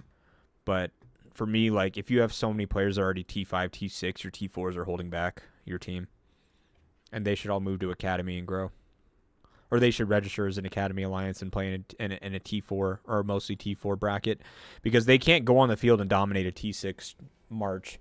You can get enough T5 people on the field together and swarm a T6 march and send it packing. But T4s will mop themselves trying to fight T6. So I would move all the T4s to one alliance. Oh, they don't? Okay, then yeah, you guys are doing what we do.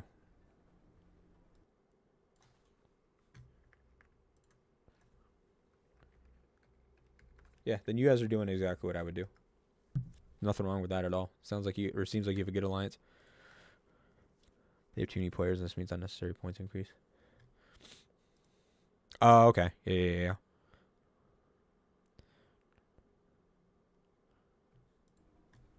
Yeah, no, I mean, so that's what I would do. It sounds like you're doing exactly what I would do. There's nothing wrong with that. I like that. You got a good alliance, Mitchell. Is this the alliance you want me to review? Or pawn?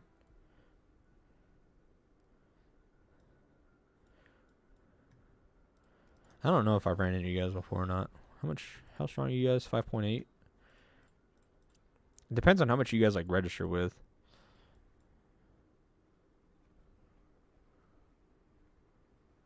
Oh, yo, what up, Mars? How you doing, buddy?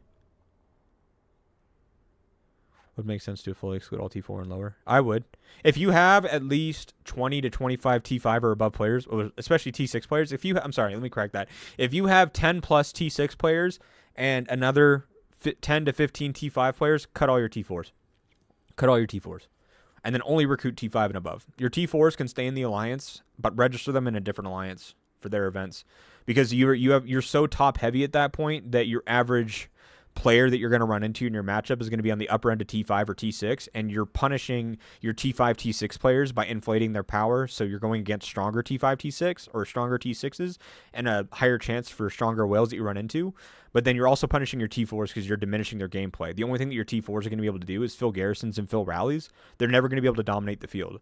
So have all your T4s join an Academy Alliance and the region together, and have them register to go into like G30 or G40 plus, where the average player on the field is a T4 or low end T5, and have them play there so they can get their experience out. Like you don't want the start and stop of a player's experience to only be garrison and rallies, because your alliance is so top heavy that they have to only play garrison or rallies. They can't score that many points in the field. You want them to have the full experience of the game. So let them grow in the alliance that you're in, but then when it comes to registering for events, put them in an academy alliance together and have them go to like a type of bracket, or a bracket where they can actually play field together and dominate that.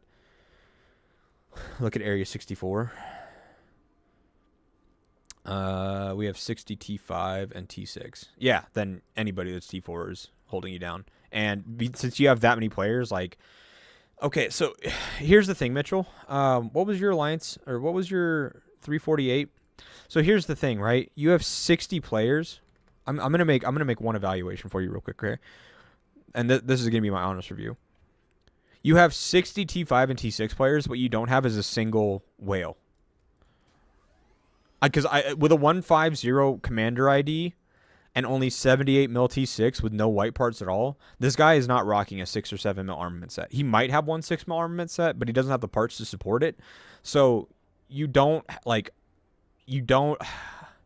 60 T5 T6. That's what you have to be, at least like 75 mil, 80 mil times 60. Like you're already up in like the 5s to 6 bill range. What is your registration power? I assume like somewhere between 5 to 6 bill. And up there, you're going to be running into teams that have, on average, 1 to 2 whales at least. Like, we register with 4.5 bill, and I have we have 4 6 mil armament sets on the team. 3 6 mil armament sets, 1 7 mil armament set, and about 8 5 mil plus armament sets as well. So if we were to go head to head, like it wouldn't even be fair. So I would cut all the lower end T5s. And maybe even split the alliance in half. Just do 30 T5, T6 in one alliance, 30 T5, T6 in another, and balance it out. Like if you have 15 or if you have 20 T6 players, put 10 in one and put 10 in the other, and then take 20 T5s, put them in one, put 20 T5s in the other, and then go register and go play in like G40 and just dominate out there. But I think that when you have like that much power but not enough whales, you're just going into brackets that have a shit ton of whales in them without the capability to be able to compete. We have to look at 64. It's a dead zone. I can look at 64.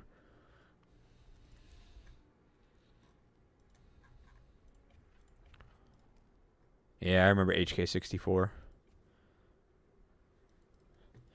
I remember HK.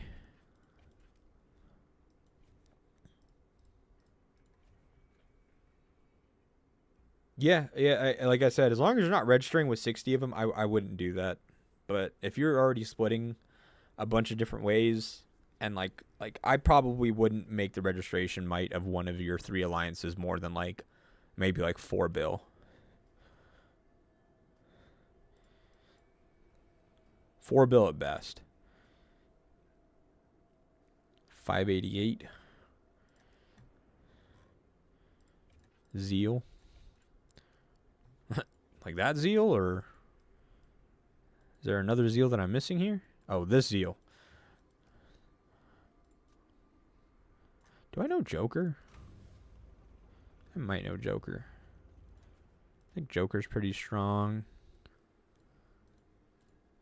But same thing here. This is one of those classics. Yeah, see, this is what I mean. Because if this alliance registers, 3.6 billion might with one top-end whale that leads the rallies and garrisons that the rest are going to fill, 5 T6 players, 7 T6 players, 1, 2, 3, 4, 5. Another like 6 T5, and then the rest are T4 fillers. Like this, like if you're registering at 4 bill, you're going to run into this, but you don't have the rally to break this garrison. He's at white parts and infantry and gold and red. Not so much there. So he's an infantry player. So you're not going to have the rally to break that garrison or the garrison to hold his rally is likely the way it would be. But this is a good setup. For what it is, for under 3 bill, you're mostly going against T4, T5 players at that might. So this setup isn't bad at all. The thing is he's going to carry a lot of the weight, so I'll guarantee, yeah, he has 20 mil deaths. 8 mil. 6 mil. Yeah, he's doing a lot of the reinforcing because he has so many T4 and T3 players here that he likely doesn't want to keep T4, T5 players in the tower. And because his T6 troops would do best, so he's taking a lot of deaths carrying it for the team. That's my issue about going into like these like 3 built teams as like a whale, is that like you have so much weight on your shoulders. What is my opinion about Stella and Bodal? Are they good? Bodal is amazing. Stella is great for as well. They're both great. They're both wonderful. I'll just put it like that. They're great. Don't use Stella in the field. Use Stella on rallies. Yeah. She's great. Bodal is great in garrison, rallies, or field. I'm an FIB. No, I won't be joining H&B.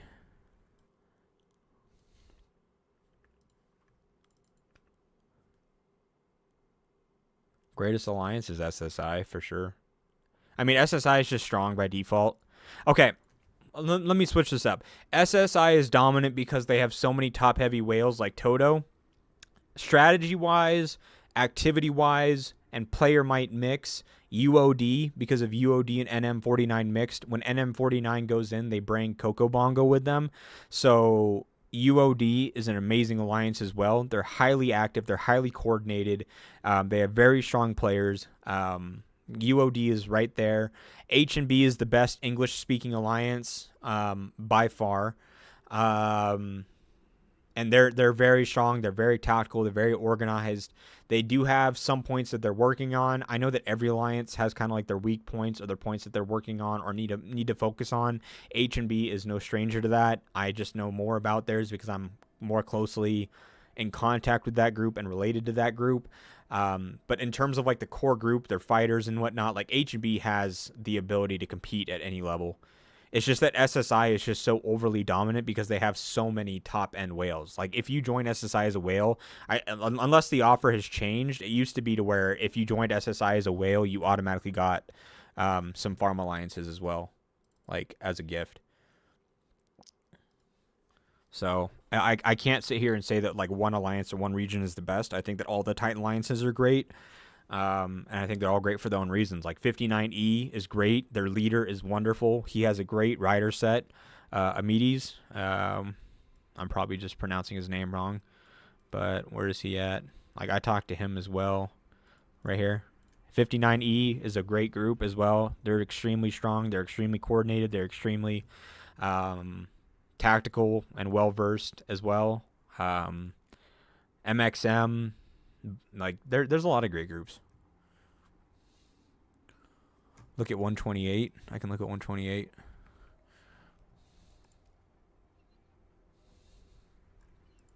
Who at 120 am I looking at? NICL? I think we've played against these guys at some point in time.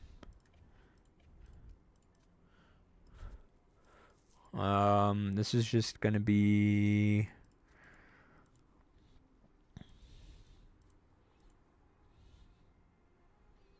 I mean, there's not like any like top heavy whales that like make it stand out. Like he's pretty well built.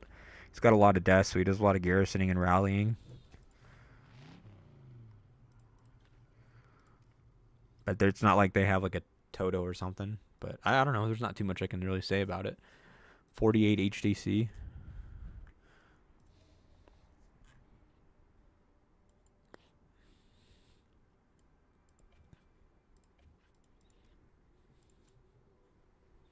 I mean, this is probably better, like one of the better setups if you're trying to register flow. Like they have 1, 2, 3, 4, 5, 6, 7, 8, 9, 10, 11, 12, 13, 14, 15, 16, 17, 18, 19, 20, 21, 22, 23, 24, 25, 26, 27. Like 27 potential T6 players. It's like pretty much all T6 at that point. Then these are all bots. Yeah, so I mean, it's a solid setup. If you want to go into the lower brackets, like this is solid. We would play against them for sure. I think that this is either a group that we have ran into or will run into. And against most of the teams, like they'll do well. The thing about this is that I would give up. I would sacrifice probably 3 of these players or 4 of these players. I would sacrifice 4 of the players and bring in a whale, someone that has a 6 or 7 mil armament set for Garrison or rallies or both, that the rest of the T6 can fill, so they can just nonstop fill T6 and do a really good rally or Garrison, and they would kick up their combat performance a lot better, like a huge magnitude, by keeping the same amount of power and same combat like matchmaking. Trying to catch that 7 mil Garrison? Yeah, I got you. Clean yourself up if you want to be. Yeah, man, I'll Garrison sometime soon. Sometime. I've had a couple run-ins, like Pompeii.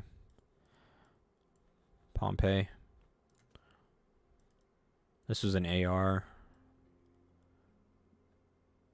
And then this is Pompeii. Oh wait, this was a rally though. This is a rally as well.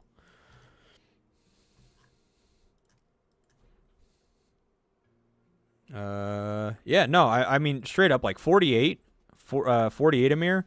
That's exactly what I'm doing. Like this is exactly how I have my group set up, and this is a solid build out. Like there's nothing bad to say about this at all. The only thing is, again, my only piece of feedback here is that I'm registering with the same amount of might that you guys are, right? Like I'm averaging around 4.5 build for registration, and you have more T6 players than I do. But the thing is that if we go head to head, you have more T6 players, but I have 5-6 mil plus armament sets on my team. So where you might have the ability to withstand for a bit, because we outscale you in terms of rallies and garrisons, like it's a game of attrition at that point. And if I'm pulling better trades than you are, then over time I'm going to eventually break your garrison or send you back to helipad. And that's not me being mean. I promise you that. I promise you this is just honest feedback. That if there was one thing that I would improve on this team, is that I would find the players that have the lower end of the kills. I know that this is a 179 player ID, so 28, whatever have you, like that's totally fine. But like 153 with 37 mil kills, for example, this might be the greatest guy in the world, one of the coolest people you'll ever meet. However, if I want to think about the alliance as a whole, I need to bring in a 6 mil plus garrison and rally player. Ideally, somebody that has both, so then I don't have to kick up my power a ton, but bring in somebody that can garrison and rally lead for the team that we can fill with all these T6 troops that we have, so that then we can just be super effective. Because a strong rally leader and a strong garrison leader in terms of like their armament set is only as good as the players willing to back them up and fill their garrisons and rallies. Just because I have a 6 mil garrison or just because I have a 7 mil rally doesn't mean I'm going to do well if I don't have a team that's not willing to put their troops in. So where you have a shit ton of T6 players and you're able to just non-stop fill T6 into rallies and garrisons, the only thing that you're missing is a strong rally or garrison leader, and I would unfortunately sacrifice a couple players to get that.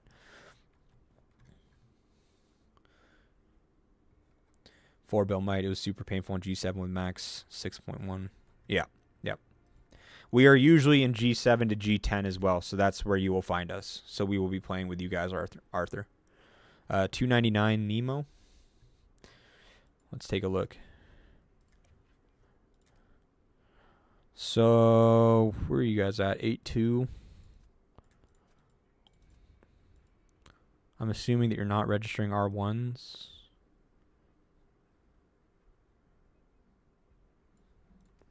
We'll just go with the assumption that you're using R3s plus. Same thing. Same critique here. You have a 200 mil plus player. 153 low kills.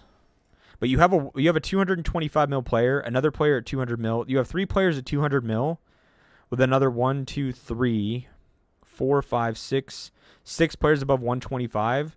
And then you have 1, 2, 3, 4, 5, 6, 7, 8, 9, 10, 11, 12. Another 12 potential T6 players. So you have 12. You have about 20 T6 players. And then call it 1, 2, 3, 4, 5, 6, 7, 8, 9, 10, 11. Another 15 T5 players. So you have 27 T6 or T5. All these T4s I would kick.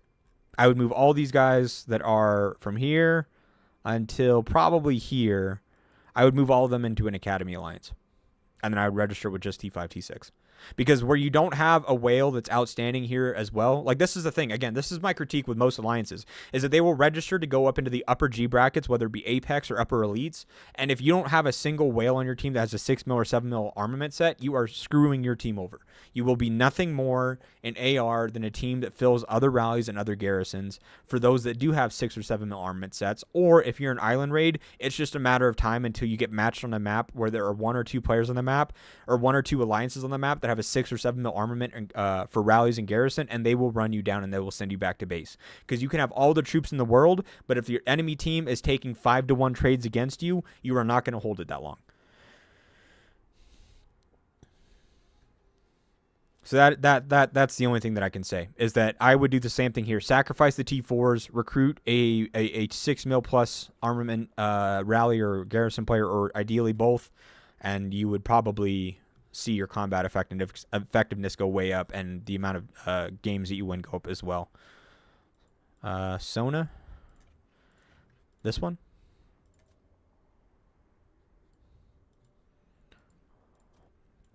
Where are you at? 3-5. You have too many players.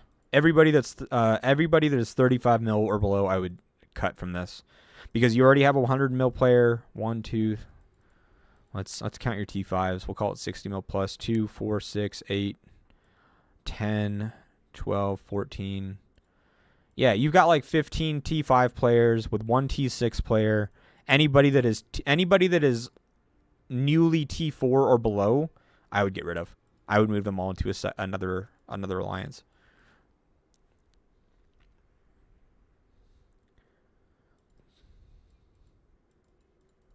Blue Hornet. So here you are, right? So again, with your alliance, I would take, because you're what? I'm assuming you're a T4 player. Everybody that is a T4 player that's 35 mil or below, you guys should all jump into an Academy Alliance together and just register and go out to G100 and be able to play the field.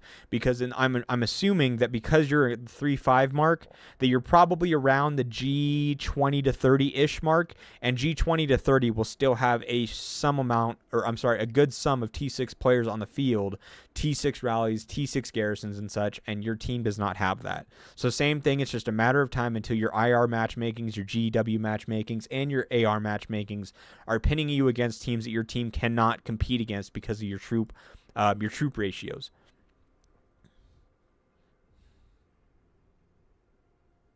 I'm not going to review the Titan Alliances, man. Boon is Boon. They do their thing. I know that a lot of the Titan Alliances merge with each other, join each other. They get players to join from other places. It's hard to review Titan Alliances because you never know which alliances are going to merge together and whatnot. 347. 347 DCT7. DCT7. Hey, Pinoy. I'm Filipino, so that's kind of cool to see. DCT7. Am I missing something? Where's DCT7? Am I blind?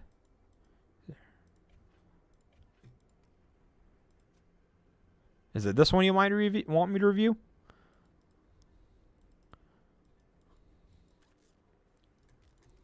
Oops.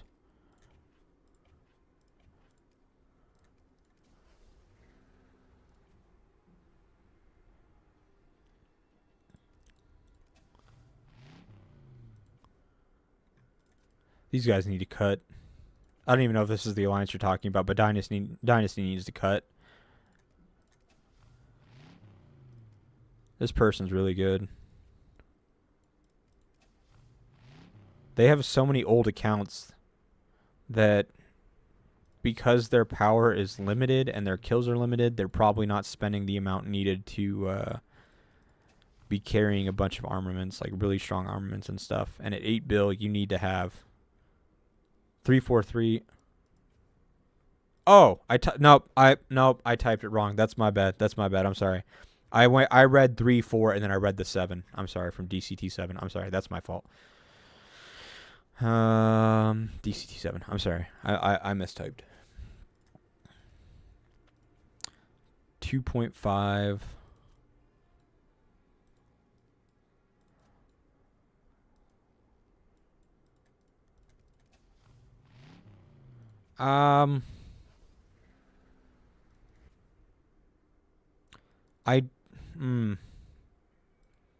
I'm kind of mixed feelings about this because they have 1, 2, 3, 4, 5, 6, 7, 8, 9, 10, 11, 12, 13, 14, 15, 16, 17, 18, 19.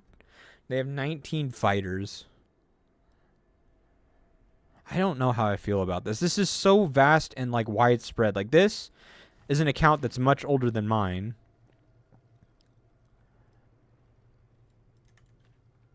Only has 6 mil deaths. Like, if you're going to be going into those lower brackets, like, you'd better be funneling so many troops into a tower if you're going to be one of the strong players. But 17 of them, and you have people that are 20 mil in. Like, this is confusing to me. Like, are you trying to be a team that has top heavy, like, where you're running T5, T6 in a group, or are you trying to be a group that goes into, like, 2 bill registrations?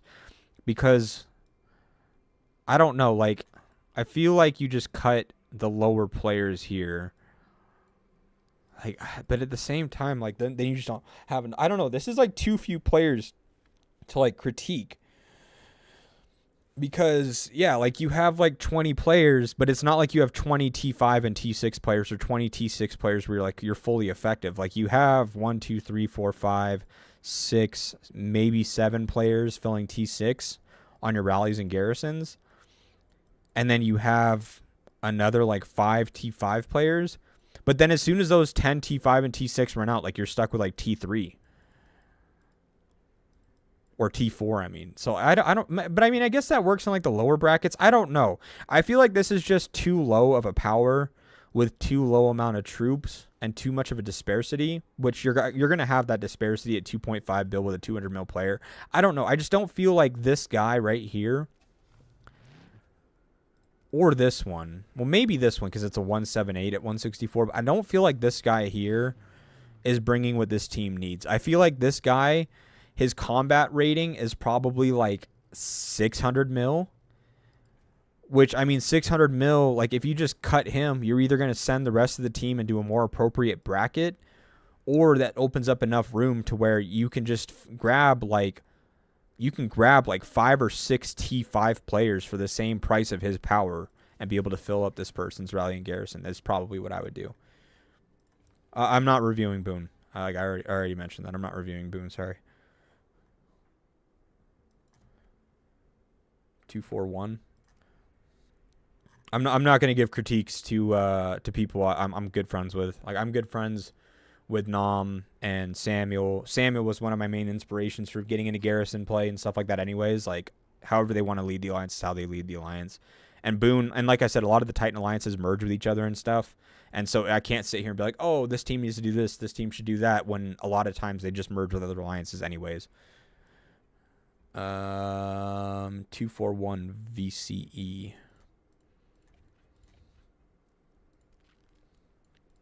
Russian alliance? I can't. Is that Russian? I'm so sorry if this isn't actually Russian, but I think that's Russian, right? Anyways, you're at 4.8 bots. I'm assuming you just don't use those. Yeah, no problem at all, Pandora.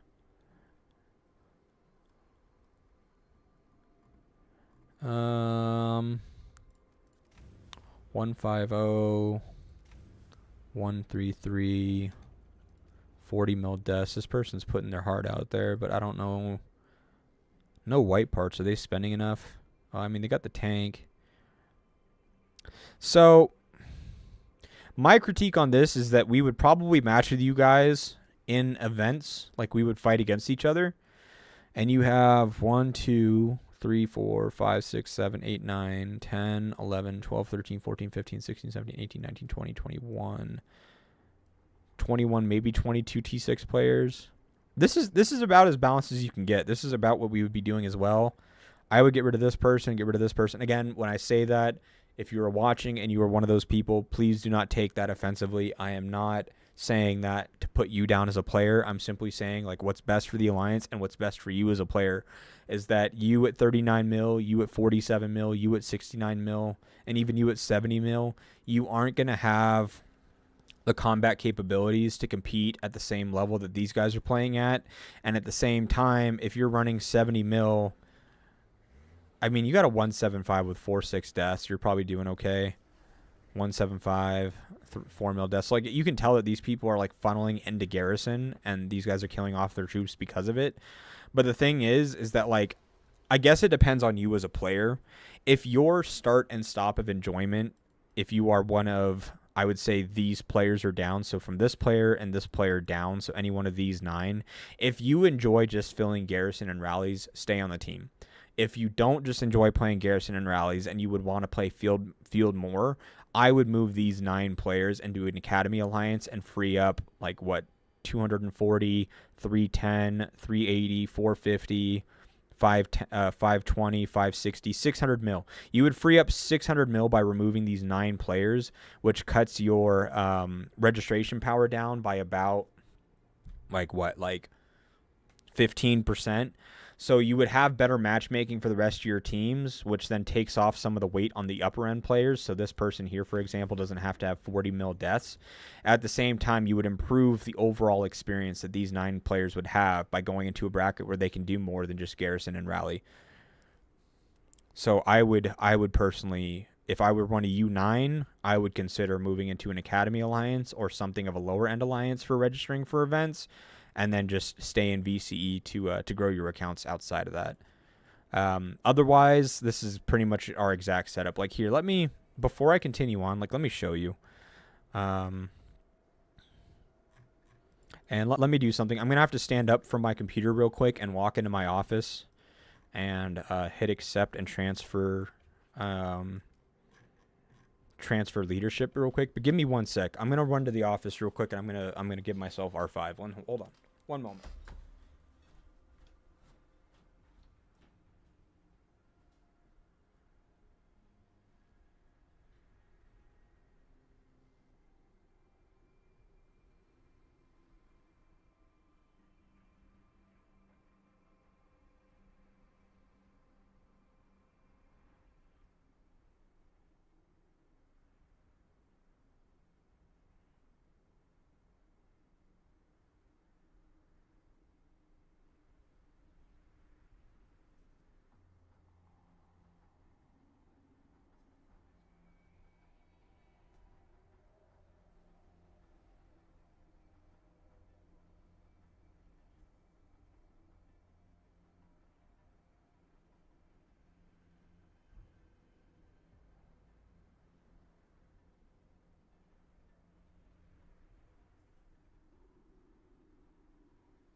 Okay, I'm back.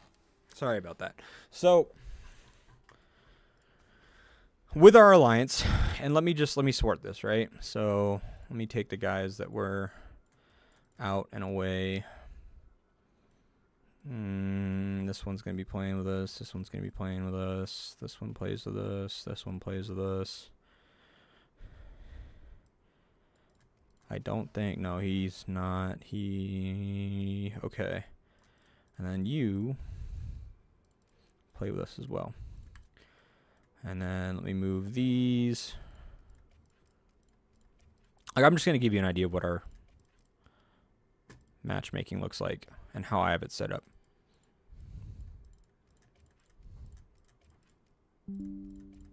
These are all farms and alt accounts. that we use for registration.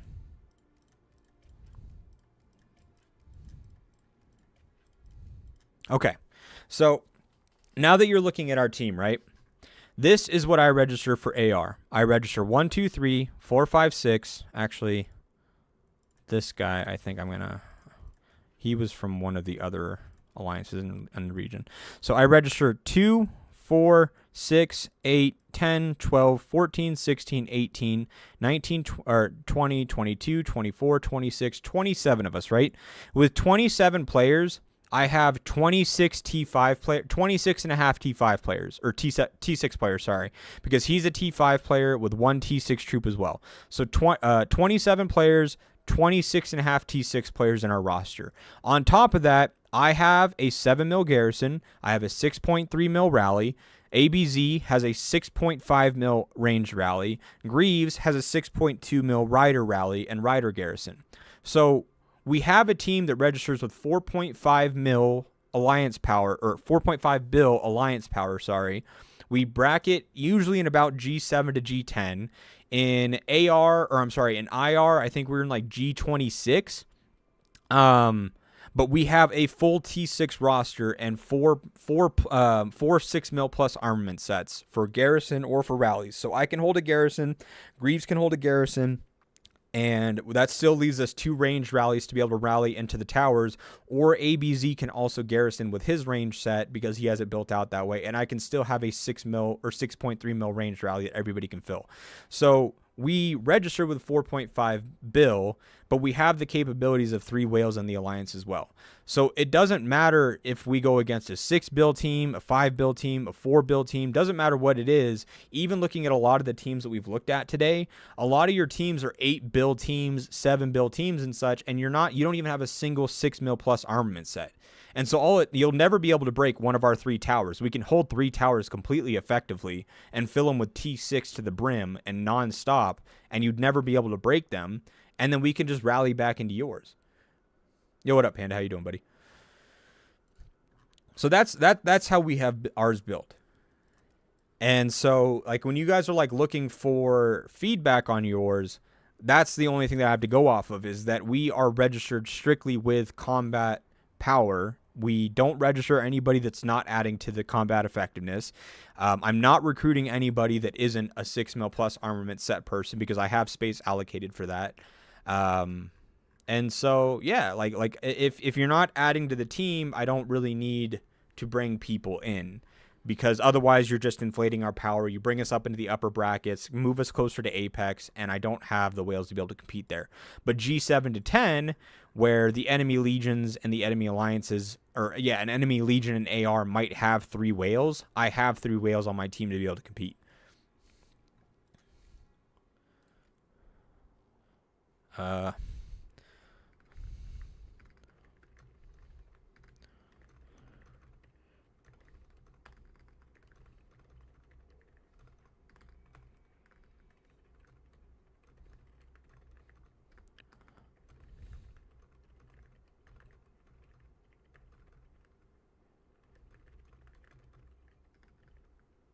Oops.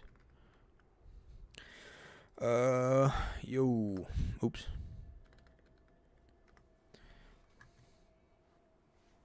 Yeah, like Panda, for example, we get matched with him and his group in so many of our matches and whatnot now.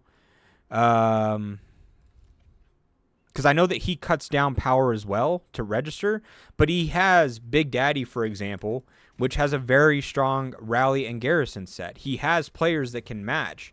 Like 179 at 225 is ridiculous. Like Panda does it right as well. He's got the top end players. Oh, I didn't even realize a series was in your team. He's got the top end players, but then he doesn't have so much of a bottom end that it kicks his power way up, and then like he's just shooting himself in the foot. At him. Sure. I honestly, if you didn't I message, was it you that messaged? I had talked to you about this.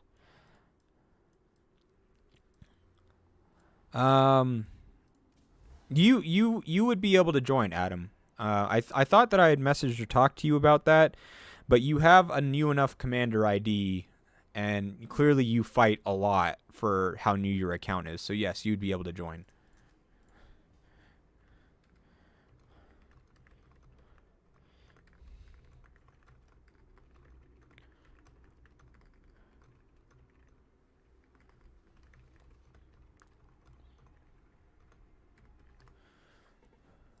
No. I still have your message, Adam. Don't worry.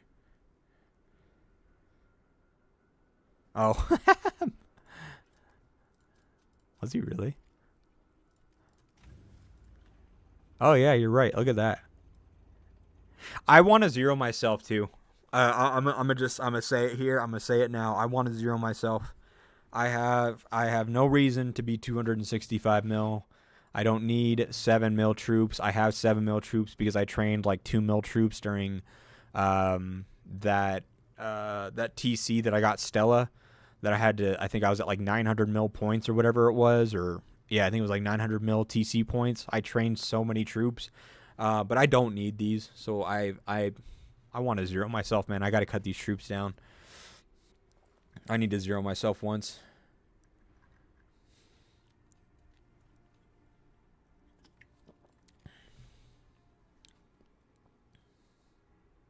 Oh, I want them to rally my base. That's the problem, is that they don't.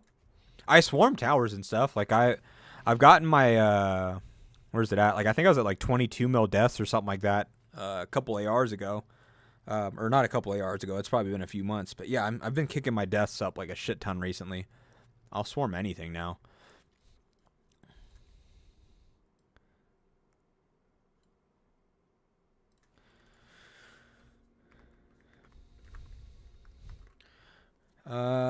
Okay. Holy shit, they're just like, the more Pompeii ended. How long did Pompeii end ago? 49 minutes ago, and y'all are still flooding in. There's like W now. What's up, everybody? Are you guys like wanting me to check out something in particular? Because you guys are like just flooding into here. Shit. There's just not that much to do on this game unless there's like an event or something happening. And usually by now I would just sign off of this game and go play like Marvel Rivals or Path of Exile or something. So I'm trying to keep you guys entertained. What is it you guys want me to do? I do have, for those people that have joined, I am going to be starting a series just after this stream ends. I'm going to go record it, where players send me their information, or not their information, sorry, but like their arena reports, what troop type they are, troops that they have heroes that they have awakened, and the roles that they play, and I will review your accounts and help you, I guess, understand how to optimize them, and I'll make that a video series as well. I appreciate it. I maybe I'm too humble or something. I don't know. I don't think I am. I'm just kind of here to help, Frankie. But I appreciate that. We've started swarming more here, but only double swarms for effectiveness on losses. Yeah. Yeah. We kind of do the same, where we have our stronger players. Because obviously, like, you're not going to throw a Marco at a tower because you're not getting you're not using your counter attacks and stuff to be able to proc the HP reduction and all that stuff. But we'll throw Badala, Biancas at towers, and Bodala Lees or Thunders or anything like that to debuff towers and just buff our rally marches as well, and just kick up the trades on those like a shit ton, because a 30% buff, or Bianca, where's Bianca here? A 42% attack buff and defense buff onto a squad of 300,000 troops is one thing, but 42% attack and defense buff onto a rally is much, much better. So, yeah, we'll swarm towers with a tank plus plus Bianca and stuff to just kick up our rallies and just better the trades. Let's see, what are we working with here? You got a Dead Awakened.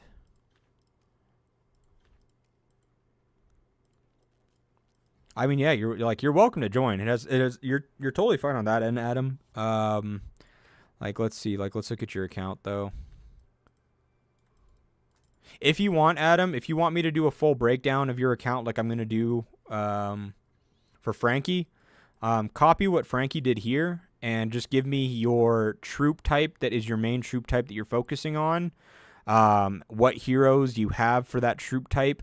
that you are, or that you have awakened, or that you're using actively. So he put infantry main, infantry fighters, a Bodala Stella, and then tell me what role you typically play for your alliance. So Garrison, rally, or are you a Garrison leader? Are you a rally leader? Are you both? Do you only play field? If you want to join us, for example, you'll likely only be playing field because I have rally and Garrison leaders right now. But yeah, just let me know your main troop type that you use, your favorite role to play. Again, whether it be Garrison, rally, or field, or mixture, whatever it may be. And then your heroes that you have awakened, and then I can give you a full breakdown. What's up, Gaff? What's up, Tut? Next Pompeii is on Christmas Eve. Am I going to stream? Oh, yeah, of course. Dude, I live in a state where my closest family members are like 4 hours away. So they will come out here and they will be with us for Christmas and stuff. Like I always host Thanksgivings and Christmases and all those things because I can like accommodate for them and like I have places for them to sleep and stuff. So all my family usually comes this way. But well, it's not even that. It's I have a 4-year-old and she hates being in the car for a super long time. So they all come out here so she doesn't just cry the whole time in the car. So they make their way out here. But anyways, yeah, because they're doing that, all of my family members are in the medical field. I'm actually the black sheep of the family. I'm in tech. So because they're all in the medical field, they're all usually working on holidays. So Thanksgiving, Christmas Eve, Christmas, that kind of thing. And our Thanksgivings, our Christmases and stuff are usually on the weekend before or the weekend after the actual holiday itself, just because they're, like I said, they're always working. They're on call. My dad's an ambulance driver. My sister's a pharmacist. My mom is a CNA. Is a CNA. So it's like, yeah, they're always just working on the holidays and stuff. So Christmas Eve, Christmas, and all that stuff, it's usually just pretty chill at our house. We'll obviously do presents and whatnot with the little one, but other than that, we don't really have much going on. Fucking A, Panda. AOD. Yeah, I got you. I got you, Adam. I'll check it. No, I mean, like I said, because they live so far away, like my parents live like 4 hours away, but then my sister lives 8 hours away. So I can count on one hand how many times in a year I'll see my sister, and then I can count on two hands how many times in a year I'll see my parents. So because of that, it's like, I usually don't mind it. Like family's pretty good. They're pretty chill. Oh, what's up, Depressed? How you doing? Oh, shit. Okay. Look at you. Well, thank you, Blue, for your service to the community, man. As someone with a lot of family members in that realm and that area of things, I have the utmost respect for you guys. You guys keep the function. You guys keep the city going, the functions and everything. You keep everything functioning. We as a community owe you a lot. So, yeah, no, a lot of respect for you, man. Appreciate you. Let me get this stuff sorted back out here.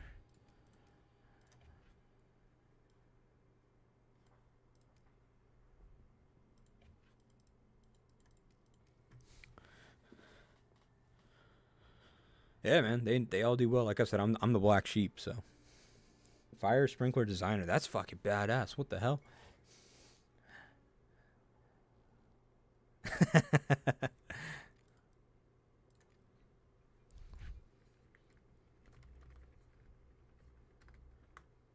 Oops.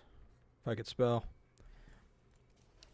But yeah, that's the other stuff, guys. I mean, honestly, like I said, like we have events, Pompeii, AR, IR, GW, those things, but I'm a fucking nerd. Like, I don't know if you guys need to be told that. Like, if I'm not working, I'm studying, or I'm like studying for like more technical certificates, or just playing on my computer. And I play anything. Like, I'll play COD, I'll play Path of Exile, I play a lot of what is that? Marvel Heroes right now, because I used to play a lot of Overwatch back in the day when it was actually good. So I'm enjoying the shit out of Marvel Heroes. So I play a lot of other games. So if you guys are like around and stuff and y'all want me to like stream other games and shit, like I'm down to do it, because I'm always playing and doing something. I know that you guys are here for Doomsday, and trust me, I enjoy Doomsday the most. That's why I've been on it for like 3 years nonstop. But there isn't that much that I can do or stream or play on this game. Like I obviously I don't have much to research or do anything else. You guys don't want to watch me farm or send farming marches out. And And then really with the events, it's just luck of the draw. Like we're in the right competing events, G brackets and stuff that we actually like. They are fairly competitive, but the problem is that like once you leave like that G1 area, like where everybody just has the mentality to fight, there's too many politics. So I've had a lot of like ARs and IRs and stuff like that where just action doesn't happen simply because like a couple alliances have feuds with each other and they don't want to fight. I have a 551 of training speed up. Should I use it tomorrow or save it for the last day?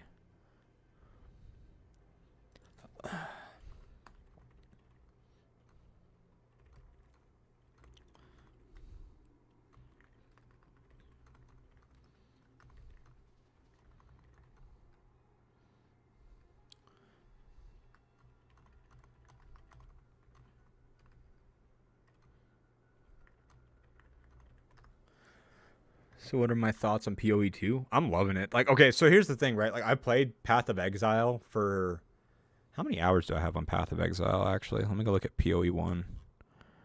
On Path of Exile 1, I have 1,400 hours, but I am a noob. Like, I am not one of the people that creates guides or any of that stuff. I don't follow guides. I kind of just, kind of like with this game, if you followed me for a while, you know that, like, I like doing just random pairs and towers.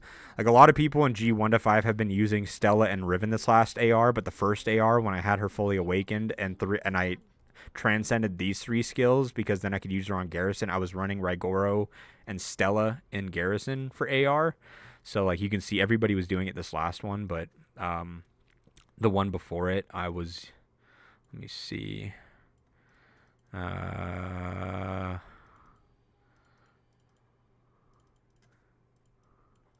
Actually, hold on here. I can go to, like, the very beginning of the reports, and I know it's, like, up there.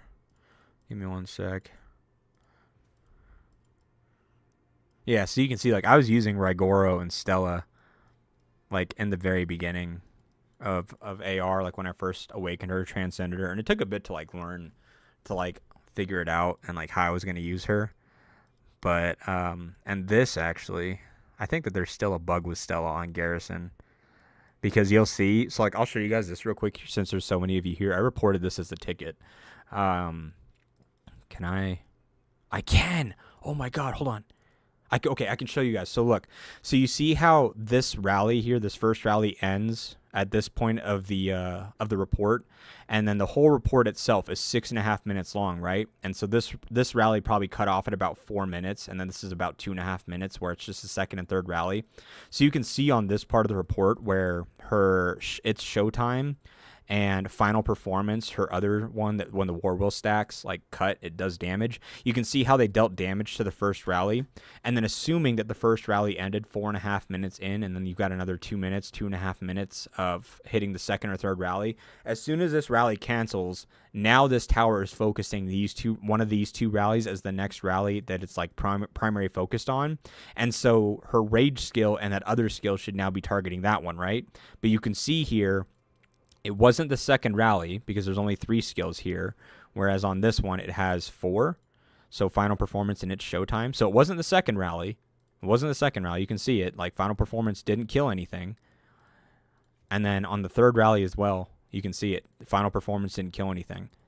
So, and there's also not the other skill as well. So she used her rage skill on this one, and then as soon as this rally ended, she never used her rage skill again to kill somebody.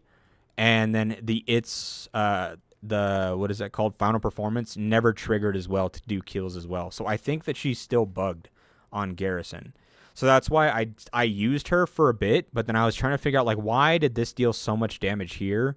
But then it just didn't do as much when that rally canceled. And then when I looked into it, it was this report specifically that like showed it the most obvious that there's something bugged with her.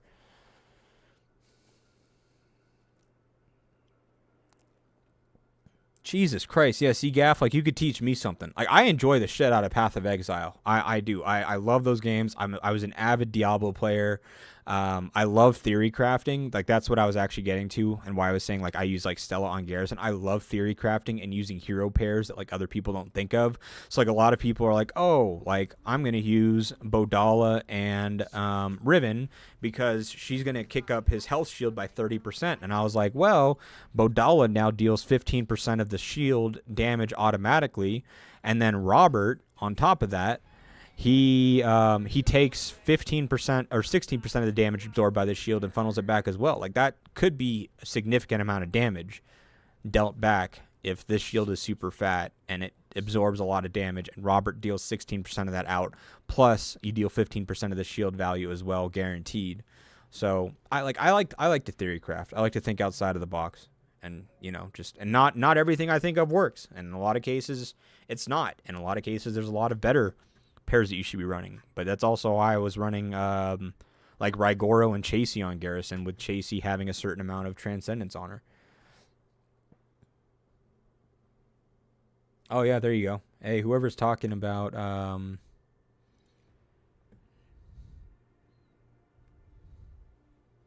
is there really a cap now on... Is there really a cap? Hold on. Oh, shit, I haven't been claiming my stuff. Oh, there is a cap. There used to not be a cap. I didn't realize there was a cap. So now they made it to where it's completely pay to win, huh? That's unfortunate. Yeah, I do. I'm not gonna sit here and lie to you. What? I have no reason to lie. Z and 5, 10, or I'm sorry, yeah, 5, 10, 11, 12, 13. But then these are also mine as well. Oops. Those 3, and then I have 3 others that are around the map. I'm assuming this is one. There's another, and then I think this one down here is probably another. And then I think there's one that's not even in the alliance right now. I should have 18. Or no, that's not mine. I should have 18. I have 18 accounts. Or 19, I guess. 12 farms, 6 bots, and then my main one. What do I think of the cars? Like vehicles? Is that what you're talking about? Like these ones? What do you mean by cars? Sorry. I'm not playing TC Rocks because of the stuff I have going on right now, man. Like with my daughter's stuff, I have payment stuff locked. Like I can't even buy stuff on this account. Like if I on my computer it might let me, but I mostly like play on my phone unless I'm streaming. And so like I have like Apple Pay like locked. So if I like click on something accidentally, like I'm gonna try to like buy it, or even on purpose, like I can't buy it. So I have my purchases locked because I'm taking care of my daughter's medical stuff right now. I'm not spending on this game. I haven't spent in a while. I had some floating gold that I hadn't spent. I think I've used all my gold now, but I did buy some with the gold that I had remaining. I did buy some hones because I got the 5-star my IE augmenter finally, and I needed some purple hones to get the rare hone. So I did buy a couple of those with some of the gold I already had on the account that I hadn't used, but in terms of like new spending, I haven't spent in a long time.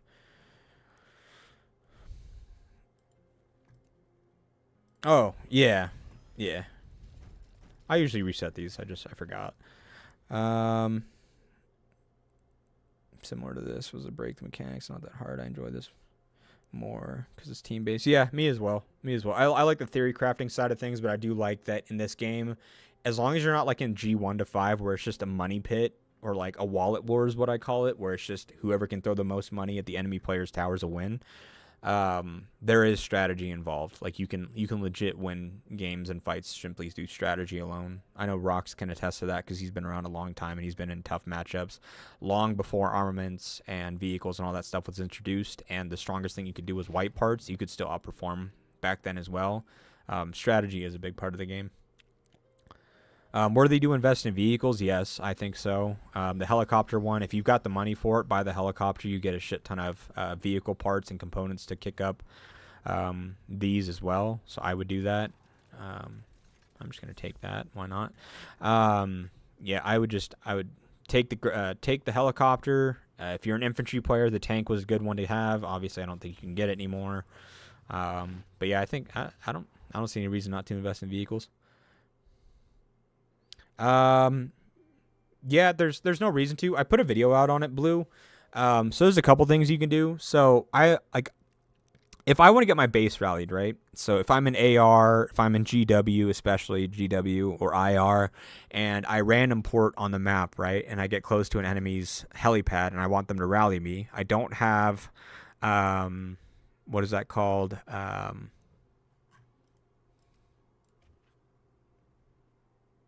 battle fever. I don't have battle fever so that I can shield and whatnot. And I want to eat a rally on my base.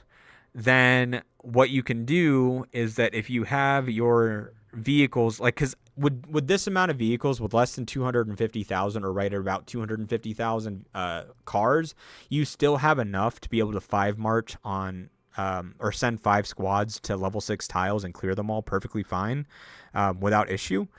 The thing is that if I go and I random port to eat a base rally, what I can do is I'll show you here.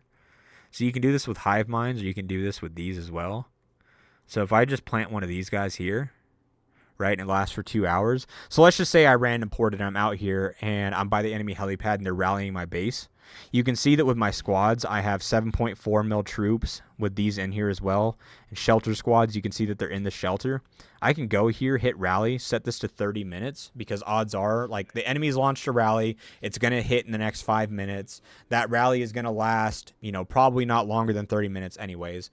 Then I take this, I remove this, and I just take this away. I kick all my cars in here, right? Now watch. I launched a rally on these zombies. Now if I go to my squads and go to shelter squads, look where my cars are. They're not here anymore. According to this, I have 7.1 mil troops in my base, even though I have 7.4 mil troops total. So now when they launch a rally on me and that rally hits, my cars aren't filling my hospital because my cars don't exist. They're invisible. They're in my base. They're not deployed. They're not out here. And at any point in time, I can cancel this rally, and then all of a sudden, look, my cars are back in my base. So I can just do this. They launch a rally on me. It's marching, marching, marching. I rally, take all my cars, send them invisibles to where they're not in my base, and they're like, if they're hitting my base, they're not actually dealing damage to those because they quote unquote don't exist. And then it's only my actual combat effective troops that are filling up my hospital. So now I'm not taking unnecessary deaths and stuff. I'm not filling up my hospital with troops that aren't nearly as good in stats. And so they're just, they're filling up my hospital and whatnot. And then as soon as that rally cancels, then I just go into here and I cancel this rally. My troops are back in my base.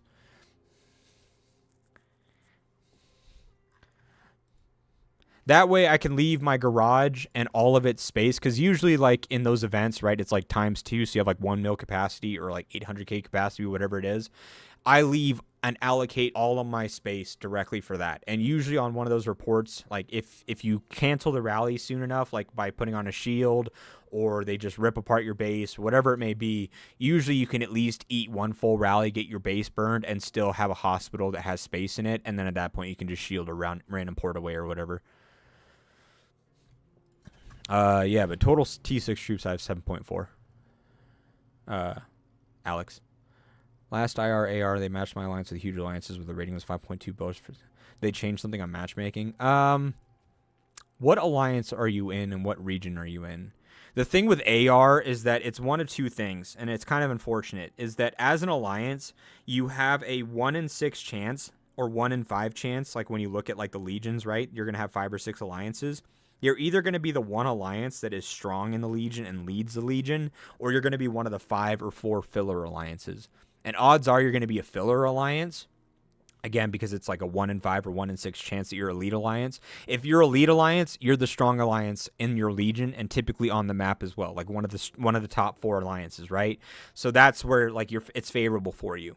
But if you're a filler alliance, that stronger alliance could be 30 or 40% stronger than you, and they have all the garrison and rally leaders. And now the other alliances on the or other legions on the map also have at least one alliance of that same power, and you're not able to compete theirs because you're a filler alliance. If you don't have, hold on, let me check this first. 434 UNS. Give me 1 sec. I'll jump to your guys' questions in just a second.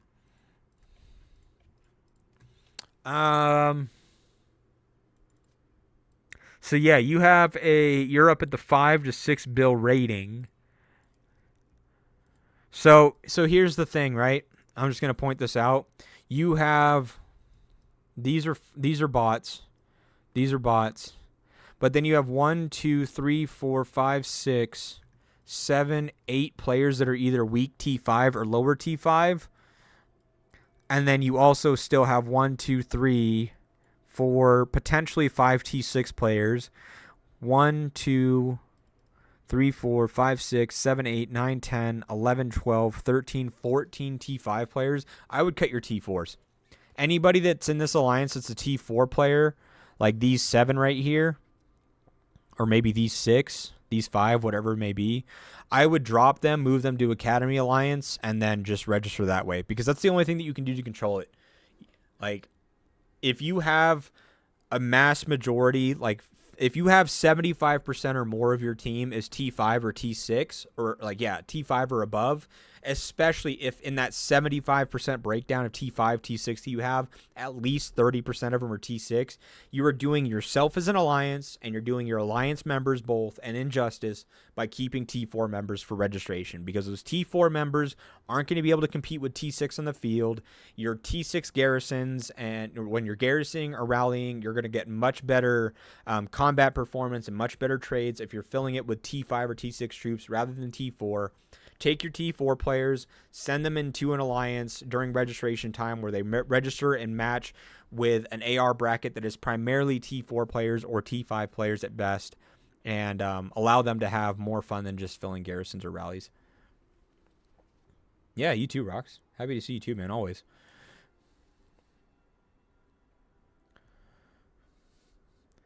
Okay, so let's go down one here. Frankie, if you don't have bikers or archers, would it make sense to only have infantry troops? Remove the rest to lower your power. Yes and no. You have, so players like this that stick out to me is going to be like 59E or 59N. Hold on, let me get a drink of water here. I haven't drank in a minute. Sorry, one sec. The player that stands out to me the most that reminds me of this is he might be in 59N. It's going to be Apes Leader. So Apes Leader actually runs, I can't remember if it's 3 or if it's 4 5 mil plus ranged armament sets, where 3 or 4 of his marches out of his 5 are all ranged pairs. So your Louis, your Julia, your Bard, your Chun, your Lin, all the rest of them, right? Like, he's running 3 or 4 ranged pairs out of his 5 squads in the field, and they're all ranged, and they're all like 5 mil plus armament sets for ranged. If you're doing something like that, it may make more sense to run just strictly ranged troops, but your average or typical player, like 99% of them, isn't going to be running like that. You're going to have, like, even with me, like, I have 1 really good infantry set, 1 really good range set, and then just 3 mediocre sets, right? Like, or 3, like, fairly decent sets, right? And it's not that I built it this way specifically or targeted, but whether it be like coming from this portion here from armament tracking where I deploy it and sometimes I get those golden armaments, you know, as a reward, or if I was doing the secret armory event and you know, when it comes to pants and helmet, I might pull a ranged or a rider helmet or pants, even though I'm mostly an infantry based player. And so I'm not using fragments to build those per se, but I may get 5 or 10 free or 3, 5, 6 copies, whatever, for free. And now all of a sudden I have a couple free 3-star plus armaments for a rider or range set. And in my mind, I would rather have 5, or I'd rather have, like, you know, obviously my main set that I focus on, but then the rest of them, like, if I'm getting free armaments and I can have 3 mil plus armament sets on my other marches, I may not be built towards rider, because as you can see, like, I have purple parts, or even for ranged, I have purple parts. So, like, that may not be my main thing, but because I got so many free armaments for it, I would be almost dumb not to just capitalize on what IGG is giving me for free, right? Because it's going to take me less resources to take a free 3-star rider pants that I got 5 free copies of over time, and then just give it another 5 copies from fragments and whatnot to get that to 5 stars, and it was half off basically. So it, like, part of the argument that I would say for that is, like, you just have to go with, like, the luck of the draw. If over time you just get a shit ton of ranged armaments and you have the capacity for 3 ranged armament sets, then yeah, maybe it makes sense to kill off most of your troops and just run 3 good ranged armament sets in the field and just build around your ranged. But if IGG is giving you free armaments for your other troop types, just capitalize on it. Just use it. You can. I think you can get. I know it's above 7.5. So, because I think max armament, max device armament power, if you get squad damage, squad damage, squad damage reduction, and the rare hone, and they're all red, which is borderline impossible to get because red squad damage and red squad damage reduction is extremely hard to get in and of itself, and you would have to put it in each slot. I think devices max out at 1.1 mil might is their max that you can get. So considering that, that's 2.2, and then you have all of the other ones. Oh shit! Whoops! I just tabbed out. Then you have all the other ones, so like 921 on the weapon, 734 for boots, 828 for pants. So that's like you're at 3 mil there, you're at 4 mil there, you're at 4.7. This one is higher because I don't have the Marco. This one's higher because I don't have the Marco, and this one's higher because I don't have the marker. So you could be at like 7.5. 7.5 might be the max. I don't quite remember or quite too sure. I don't know if you can push beyond 7.5 or 8. I couldn't answer that. I'm sorry. Because even people like Safe Me and stuff where they have a couple of red hones for the red squad damage and squad damage reduction, they don't have it in every slot even yet. And I've been paying attention. And actually, I could probably give you a couple of reports. From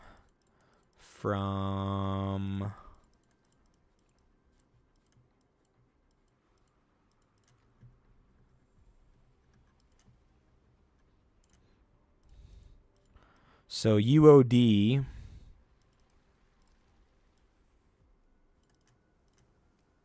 This is Venom. So Venom's Garrison has, see, he's not even all red parted out in all those. But 940, 1 mil. So he has 1 mil because he has a squad damage and squad damage reduction and the rare hone. Let me see if he has more reports here.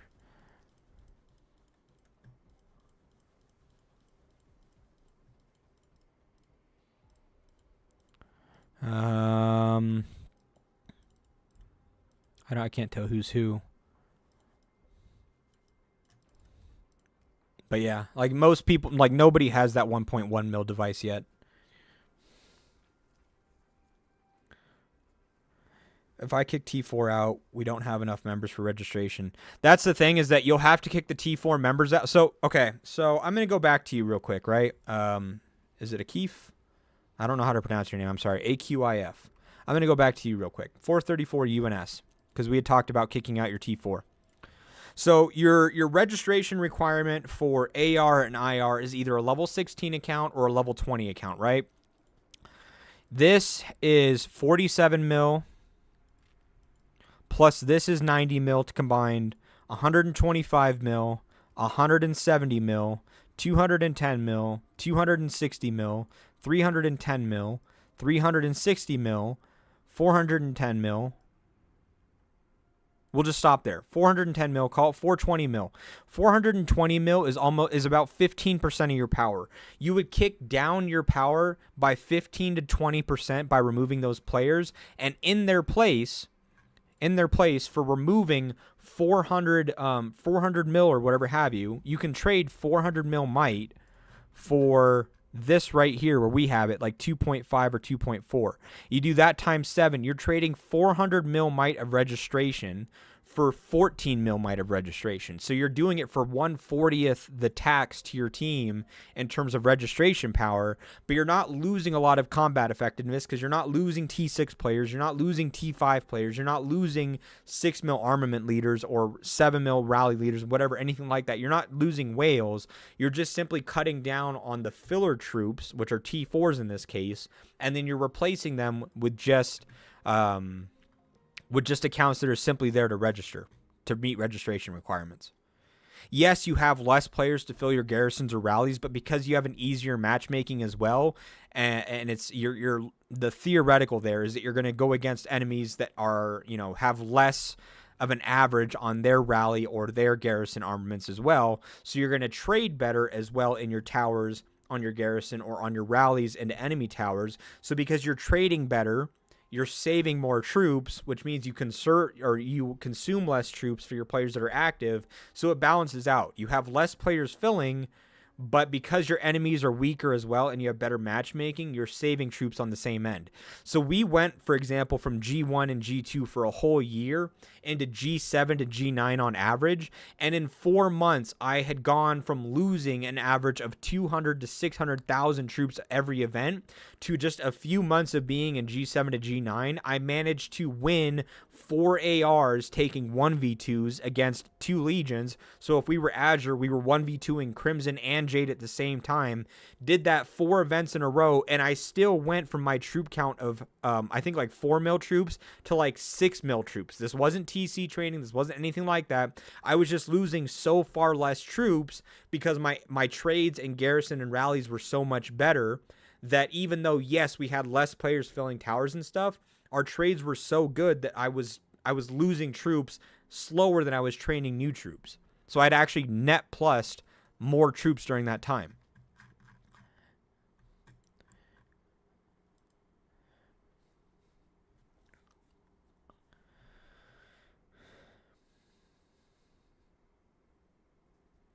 I don't really like the new armament devices, simply because there isn't really anything that shines, in my eyes at least. Like this right here, skill damage taken by troop is good for garrisons, and squad counter damage is good for garrisons, and squad lethality is good for garrisons. But this has a 5-second trigger on it, and it requires you to have the other one equipped in order to get this other one. So I don't know. And then this second one here, squad capacity does nothing for you in garrison or rallies. Skill damage dealt usually isn't that important on garrisons, but squad block is. So it's like you have one armament piece that's better for garrison and one that's better for rallies, but they kind of require you to have both in order to get their full effect.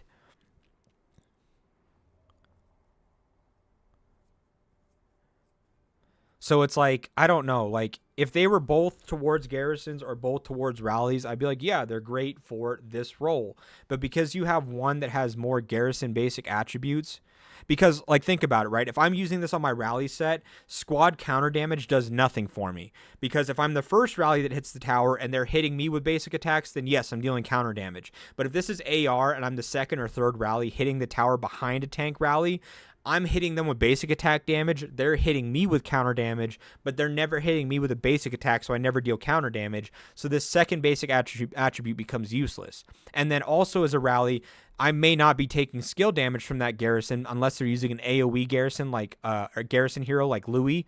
So that is also useless to me as a rally player. So this is really good for garrison. And then this is better for rallies, even though squad capacity you don't need. So it just, I don't know. Like it's so like it doesn't scream good for garrison or good for rallies as a pair. So it's hard to say, oh yeah, these are great. They're more just mediocre. But the fact that you can get them as free rewards is the plus. Never saw more than your... Okay, who has max hero? Never saw really more than your 7. What do you think the next artillery hero will be? Garrison. I made the claim thinking that the next artillery hero will be Garrison, yes. Because when you look at... we haven't really had... Like, Louis is a ranged Garrison, but he was out in the very beginning of the game, or close to it. And then we got Jacob, which came out, like, what, 1 or 2 gens later? And then since then, we've had... Lynn, who's field. We've had Julia, who's rallies and field. And then we've had Bard, who's siege. And then you've also had Chun, who's rally or field. Like, at the very beginning, we had Nakano. So, like, I don't know. I think that they'll have a Garrison one next, where this last one they had siege kind of as the main focus. I would think that they would do that. Lynn already covers the field part. Bard covers the rally part. Julia does a hybrid mix of both for rally and field. So I would think that they would go Garrison next, but that's just that's my guess. And yeah, we have a new ranged hero on 113. Actually, I need to message ABZ that. Hold on. I don't know if you noticed, but 118 new ranged hero comes out. Okay. Going down the list. To be honest, it was the first time Dev Masters with such whales. Other events were really fair. Yeah, if you go and you win and you win and you win, your win should constitute towards you getting a tougher matchmaking. So there is a chance that that played into that factor as well. What's my new item? Blood Beast. Hey, how's it going? You're not the stupidest person in the game. Don't worry. They're only 1 star for infantry players. Is it worth?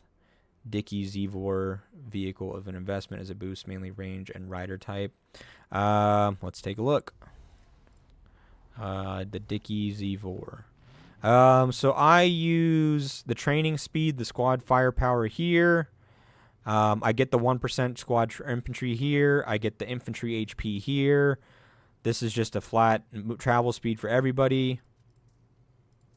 I don't want to lose any protection. I get the 1% squad attack, which also gives my infantry as well. And then this is squad as well, so that gives it to my infantry also. So, I mean, yeah, like there's no reason not to. Mostly everything is squad related. So if it's squad related, then you'll still get it on infantry. So for now, they are great if you have nothing but need a lot of time to max it. Exactly, Rox. Exactly. That's what I mean. Like if you are in a team where you have the capabilities of getting those free armament merit boxes, because obviously you have to be in Apex to get them, but as a free-to-play player, there's not many gold armaments you can get for free. So theoretically, right, here, you can get those for free as a free-to-play player. Now, it's going to be up to your alliance being in Apex. It's going to be up to your leader distributing that and stuff, but the fact that there is an option for you to get free gold armaments means that, yes, it makes it a good option for free-to-play and small spenders. What attributes on armaments do you suggest to have as a rally leader? So winning events, that a friend told me, but I didn't believe it, and have an effect like Pompeii winning streaks also affect? Theoretically, yes, right? Like, I'm not going to trust this to a T because the AI thing gives you false responses as well, but does winning events increase your odds of going up in G brackets next time? Like, let's just see what it says.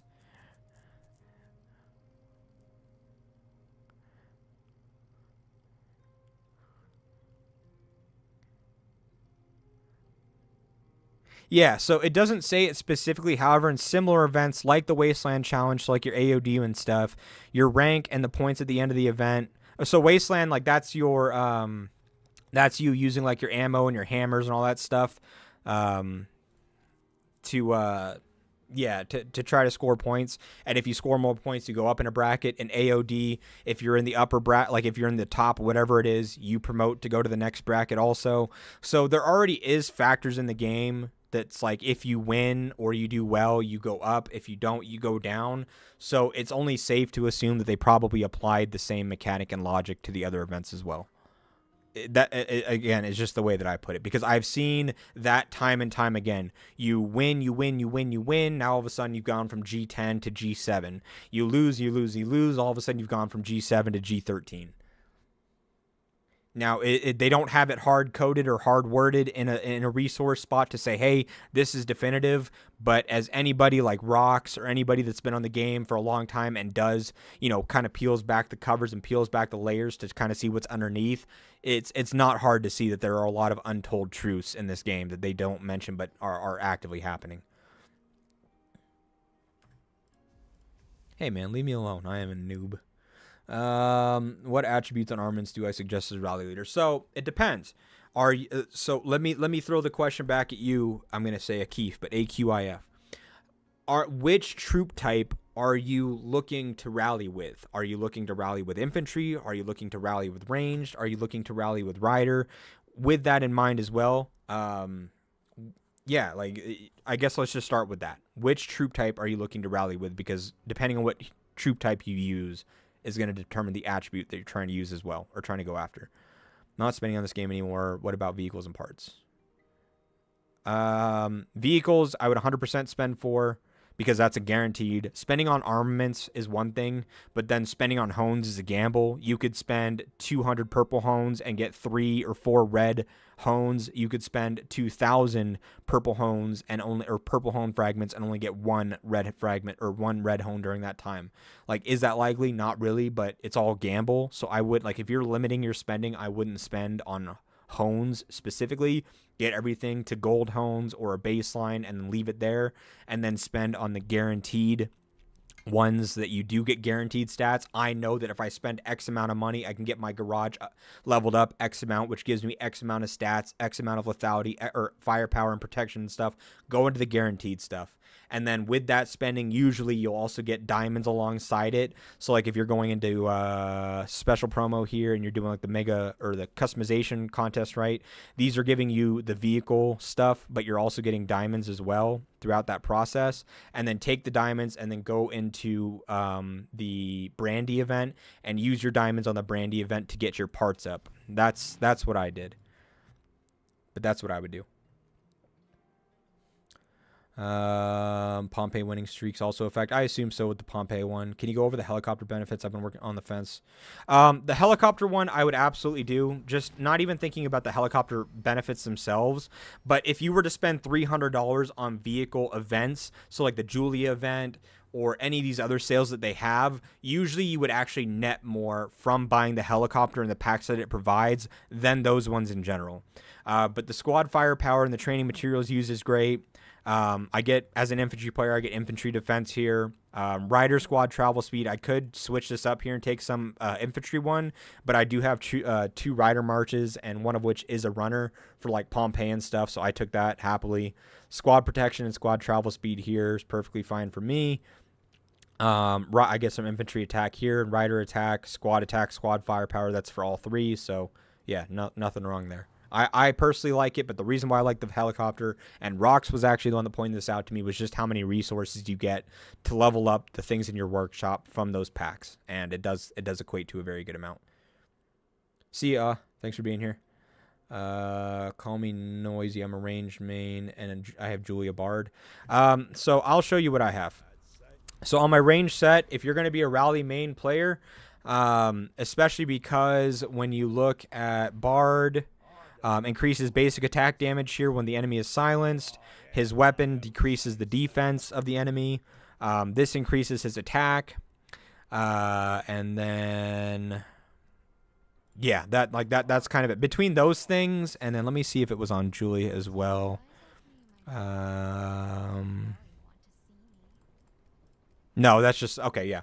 So in terms of like the rally set itself, when using Julia and Bard, I have opted to go for high lethality, right? Because you do want to be able to, lethality is going to increase your damage on basic attacks, counter attacks, and skill damage. And so lethality is just a great one to have to increase all of them. With attack, I've opted to get a 73 or 71% or whatever full attack. So again, same thing. It increasing your attack, it increases your basic, counter, and skill damage.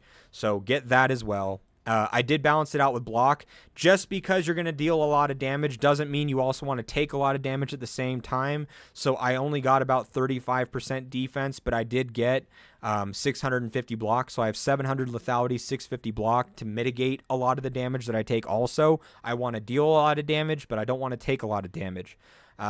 Just because I killed 300,000 troops does not mean I need to lose 200,000 troops in the process.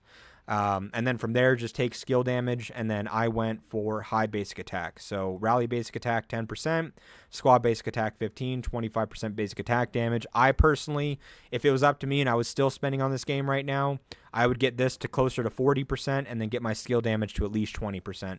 And in the process, I would probably trade for that a little bit of lethality or a little bit of attack, because ranged deals so much skill damage that like investing into rally skill damage is a great thing to have. And then with the basic attack damage as well, there's additional buffs you're getting from like Bard and stuff. So having that is just a nice thing to have. And with basic attack damage, you're dealing that whether you're the primary rally, the secondary rally, or the third rally. You're also dealing your skill damage whether you're the primary, second, or third. So I want to invest in those. I don't want any counter damage bonuses or anything like that. So basic attack and skill damage is where I would go. And then lethality and attack. For me, the best way to increase the weapon bonuses is to do 300 purple during the race to have 2 red shirt. Yeah, exactly. That's the other thing as well. Be smart about it. If you're going to use purple hones, do it during the honing event. You just, like, as a free-to-play player, small spender, or even a large spender, like, anybody, like, if I'm going to go spend money, anything that gives me cash back, I'm taking advantage of it. And the more the cash back it is, the more appealing it is. So if I'm going to spend 200 hones anyways, I'm going to spend it during an event that's going to give me something guaranteed in return. So yes, I would hone only during the honing event. You're absolutely right. I rolled my May armaments 5th slot 500 times and no skill roll. Like I said, I have an alliance member that got the 5th slot rare hone in this last event at 50 hones. It took me, I think, 450 to get my rare hone recently, or most recently, I should say, the last time I was honing, to get my rare hone for the IE augmenter. So it's luck of the draw. For me, I say it's an average of about 150 to 300. Sometimes it's more, unfortunately. Sometimes it's less.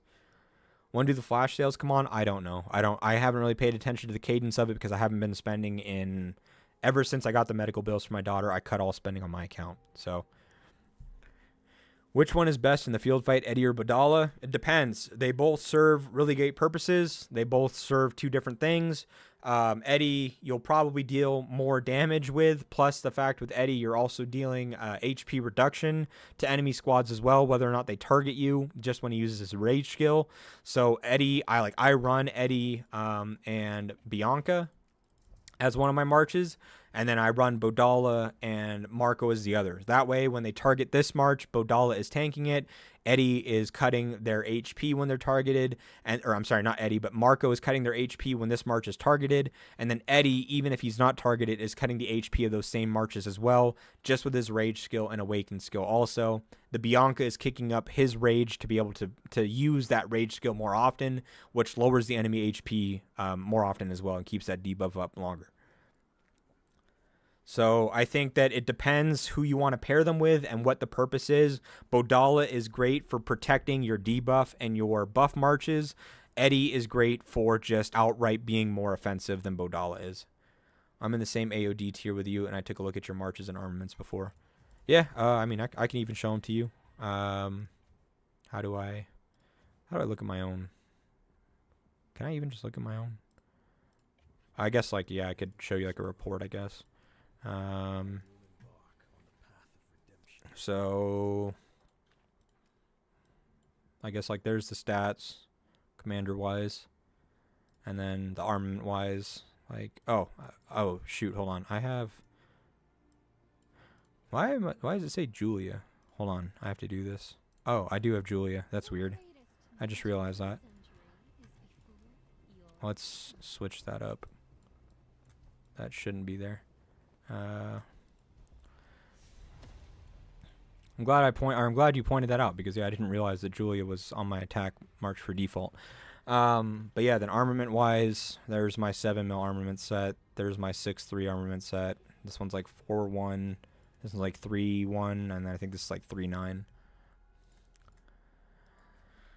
When I know my luck on IGG, I don't try the 5th row skills. I had one by chance in 30 hours and never tried again. We know the trap that IGG makes us. Yeah, yep.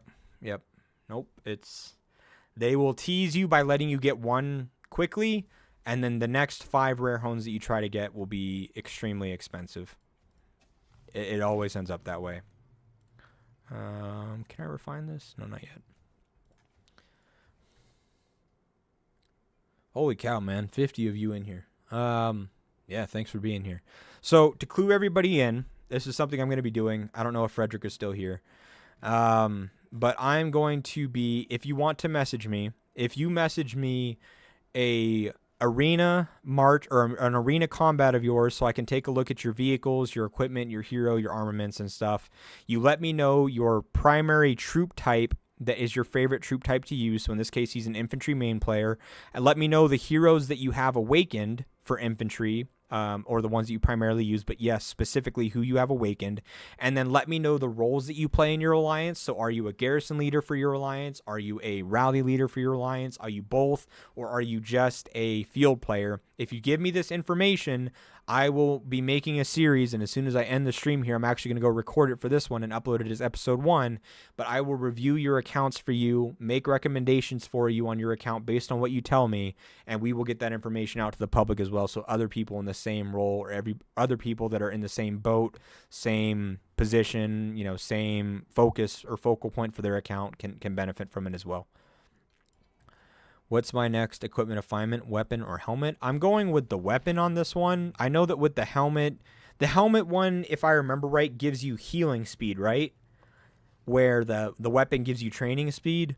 And if it's healing speed for the helmet, the reason why I didn't go for that is because a lot of alliances have bots anyways, and you just bot heal, so it doesn't really matter. And then, so I'd rather just take the training speed with the refinement. But I did these 3 first, for sure, obviously. Just because of the healing cost, training cost, and then travel speed and death rate. I would rather reduce cost than the speed. Now that I've gotten those ones done, I'll reduce the speeding. Yeah, so that's the thing, is that like since most alliances have healing bots anyways, you're usually batch healing regardless, so it doesn't really matter on the healing side, but you don't have batch training speed ups, so I'm doing the training speed up reduction, or the training time reduction, yeah, training speed up basically. First. Pants is research speed, boots is reduced tax, burning shelter. Oh, I see. I just transfer resources from my farms to my main account. I don't even burn them. I just do 200 mil a day. So I don't really need to worry about that too much. But anyways. Yup. From my understanding, no. Sorry, what?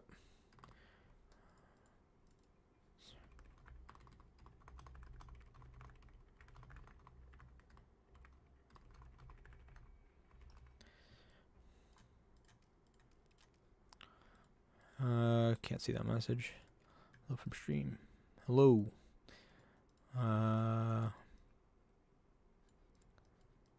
Okay.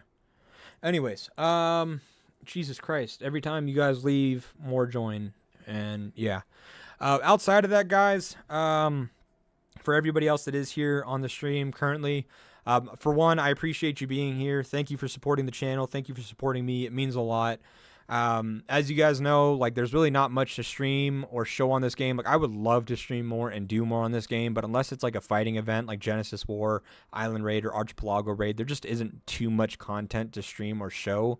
And then really it's luck of the draw when it comes to those events. Like the last IR and the last AR both combined were very, very boring and nobody wanted to fight. And I think the month before it wasn't the best either. So if there is things that you guys want me to do and show, please feel free to comment that on this video or just comment it in the stream. Outside of that, I'm always playing other games like COD or Call of Duty, the new Marvel Rivals, like other games as well. So if you guys want me to just stream what I do throughout the day anyways, so I can just at least be streaming, like I'm cool to do that. I'm playing games anyways. It's just that with Doomsday, like there isn't much to do, and so I don't really stream that much. Region, do I need to take them out of the main alliance? Oh, okay.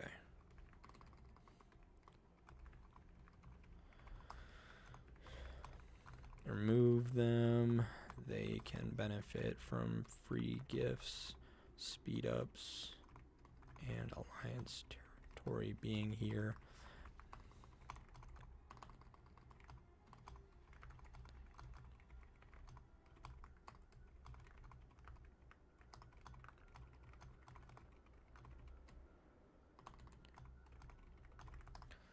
Okay.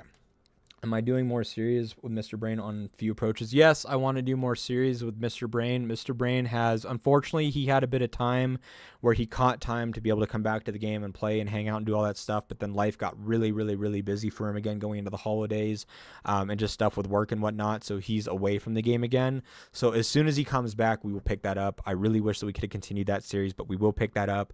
I've also entertained the idea of actually taking that series and sitting down with whales from the game, especially like OG whales or other OG players. So I might bring Rocks, for example, on. I might bring on Hans. I might bring on Yes Please or Amides or Ultimo, any of the other guys that I'm like really good friends with, and just talk to them about the game, talk about their experiences in terms of like what they like so far, the direction of the game, any recommendations they like, what changes that they've made in the game that they liked as well. But really the biggest piece is that like talking to the whales themselves and those that are at the upper end of the brackets and the upper end of the gameplay that have been around for a long time, being able to talk to them about like just seeing the change of the direction of the game, how it's been, how it's gone, and then having a platform and a chance for them to vocalize what changes that they would like to see implemented into the game. And then we can take those changes that they vocalize, have people that watch the video also say if they agree or not, and then we might have a way to be able to take that and move that towards IGG to say like, hey, your community really agrees with this, especially at the top end. And like, for example, like one of the things is that like for rallies, you have troop restrictions to be able to say, hey, I'm restricting troops to only range to fill this rally. So that makes it that me as a rally player, I can set a rally onto this tower here, right? I can set a rally onto this tower and I can restrict the troops to just range, and I never have to worry about somebody putting the wrong troops into my rally. So now I can just send the rally and then go play field with my 4 marches. But me as a garrison leader, since I can't restrict the troops that are filling a garrison and tower to a certain troop type the same way that rally leaders can, I could be super strong and the strong arm for my alliance or for my legion in AR. And since I'm a garrison leader and I'm leading the garrison, I have to sit on this screen and kick out all of the troops that are not the right troop type. So it's an imbalance. It's a natural imbalance that they have in the game, is that rally leaders can restrict troops, set rallies, and not have to worry about it. And then they go play with their 4 marches in the field and have dominance in that sense. Well, as a garrison leader, if you're a strong player and the garrison leader, you have to sit on the screen, kick troops out. Otherwise, you're hurting yourself and the garrison report and the other players, but you're not able to be on the field using your 4 other marches dominating the field as well. So it's a huge cripple and a natural imbalance in the game between rally and garrison leaders. So something like that is something that needs to be addressed, and I would love to hear that feedback from other players as well. Hey, see you next time, Rocks. Thanks for being here, brother. Yeah, dude, whenever, man, you let me know. Like I said, I'm open to doing it anytime. We're registering right now at about 4.5 bill registration might, so we have about 2 bill of leeway to bring in players before we get back into Apex. So if you ever want to do another temp merge and bring some players in, and we just play in like the upper end of the elites, like again, I got like 2 bill that I can accommodate for it. So let me know anytime, man. We'll definitely make it happen. Is my commander ID anywhere? It is. I don't know what you need it for, but it is. It's a 134. It starts with a 134 if you just want to know how old my account is.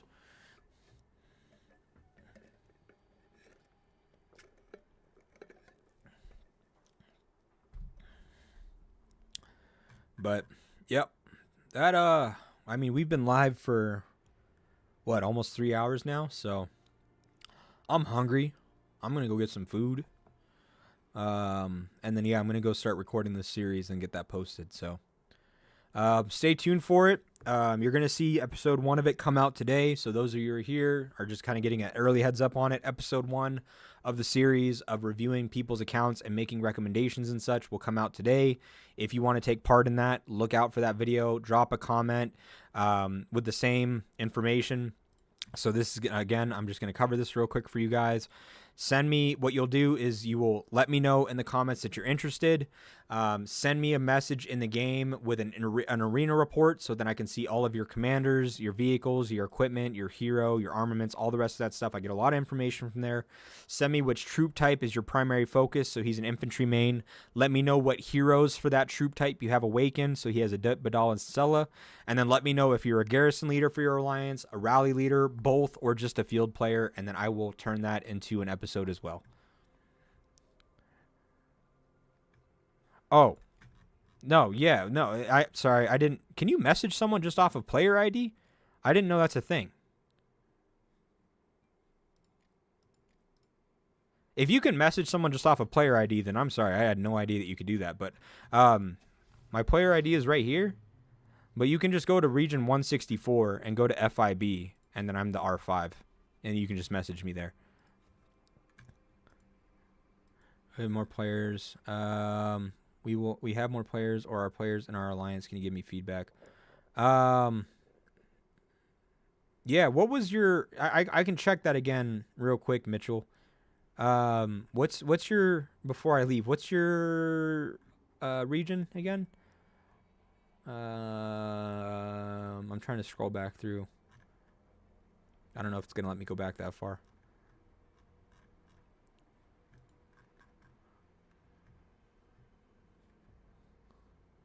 $348. That's right. Thank you. Yeah, I can check that real quick before I go. That's fine. Oh my god, I cannot type. I'm not looking at my key. There we go. And then it was Lux. Holy shit, you're at 10.6 now. Okay. So this is right, except for this. I would still remove that.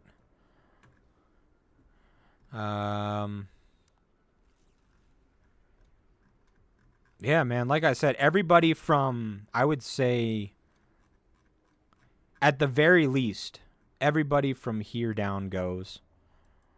Ideally, everybody from here down goes. I know that you say that you split into 3, right? So let's say that like this is your core team. I would register with 1, 2, 3, 4, 5, 6, 7, 8, 9, 10, 11, 12, 13, 14, 15, 16, 17, 18, 19, 20, 21, 22, 23, 24, 25, 26, 27, but 27 and then take away 26, 25, 24. I would register with 24 players, 90 mil and up, and then have 16 accounts that you have that are at least level 16 or level 20 to meet the registration requirements. Have them be as low of power as possible, so around like that 2 mil mark.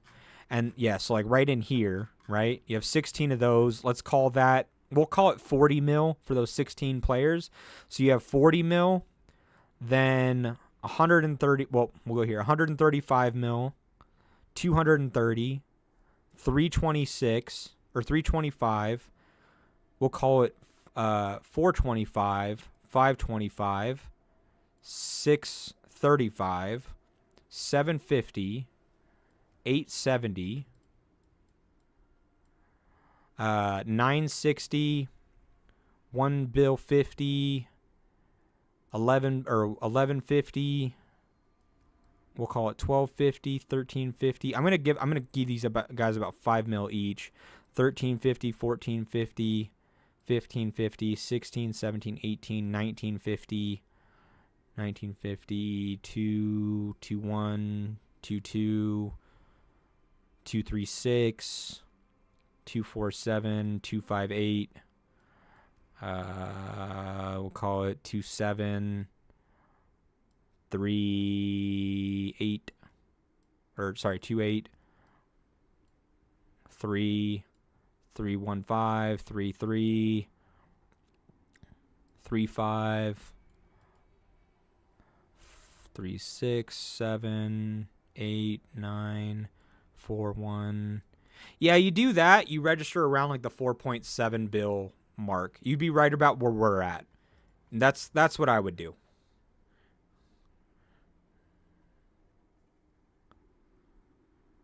You either do that or you take your T6 players, since you have 1, 2, 3, 4, 5, 6, 7, 8, 9, 10, 11, 12, 13, 14, 15, 16. We'll call it 16 players. Since you have 16 T6 players, put 5 in each. Take your T5 players, split them into 2 alliances. Your top one and then your second one. And then take the last alliance, give them 5 T6 players to lead them, and then fill it with nothing but T4. And then that's what I would do. One of those 2 variants. You have a lot of options because you have a lot of players, but you're also spread out a lot. All these players down here that are below 60 mil aren't doing you any justice. I mean, really, honestly, at this point, because of how many players you have, anything below 70 mil isn't doing you any justice. But like you said, you're already splitting, so you're in the right mindset and you're doing the right thing. So I would just tamper around with it a bit. It also depends, again, on how many strong armament sets you have. If you have 4 or if you have 3 6 mil plus armament sets, you have the option of putting all 3 of them into one and being a strong arm alliance, and then reducing the amount of players there to give them a really good one, or putting one in each alliance or one each of the 3 alliances and then balancing the power. Like, it's up to you. But 37.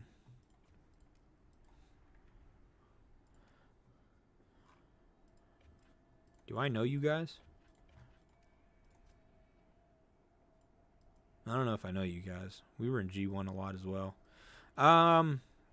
You guys shouldn't be in G1. I'm just going to outright say that. No. No. No. Every single player that you have that's at 200 mil or above has a player ID of 138. So they are not heavy spenders, and the accounts are as old as mine is, so 2 years old plus. You guys should take all of your players, everybody that is below this right here, 92 mil, 1, 2, 3, 4, 5, 6, 7, 8, 9 needs to go. Everybody below this mark here needs to go. So you have 1, 2, 3, 4, 5, 6, 7, 8, 9, 10, 11, 12, 13, 14, 15, 16, 17, 18, 19, 20, 22, 24, 26, 28, 30, 32, 36, 38. 38 players, put 2 low power alt accounts, register, and you might get out of Apex. If you don't get out of Apex, then you need to cut even further and maybe make it 100 mil plus. But this is not an Apex tier alliance. You have 8 bill power. You have enough players to be in G1 to 5, but you don't have the combat efficiency to be there.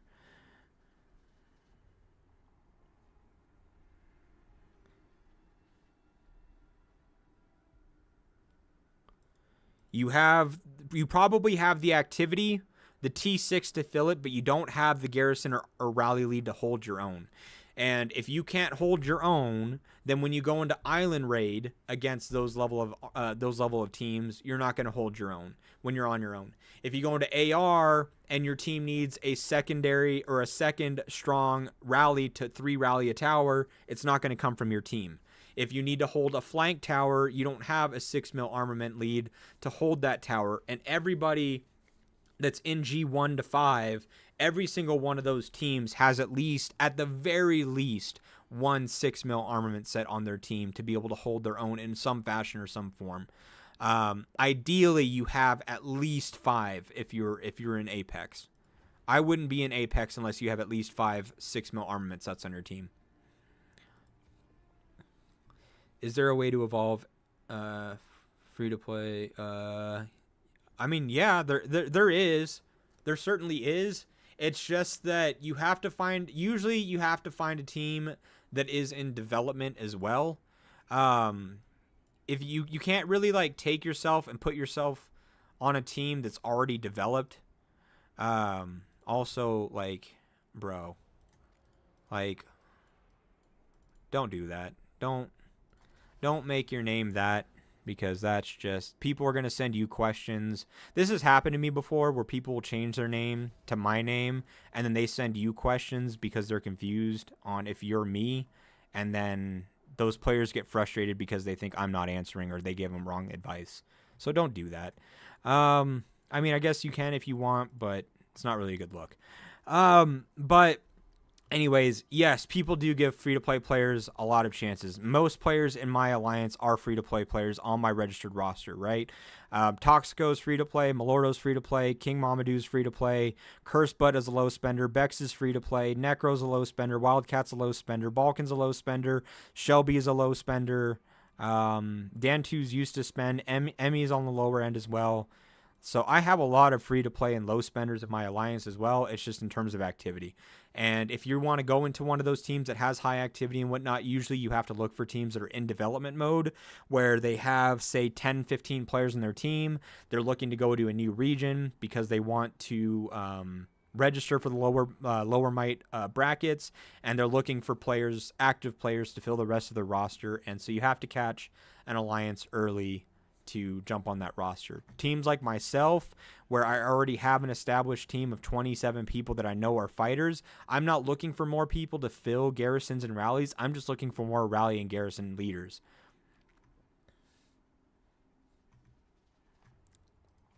So it's just about timing and finding the right people in the right group is really all it is. A lot of established groups, once they're established, have strict criteria to join. So like right now, my thing says that we are recruiting, but you need to have a T5 with at least 50% kill to power ratio, ideally 100%. So like if you're 80 mil might, I want you to have 80 mil kills. I need activity. Because you have to think about it. This right here is your resume, right? Your power and your kills. This is your resume. And you are submitting an application to me as an alliance leader to join my alliances if it's a company.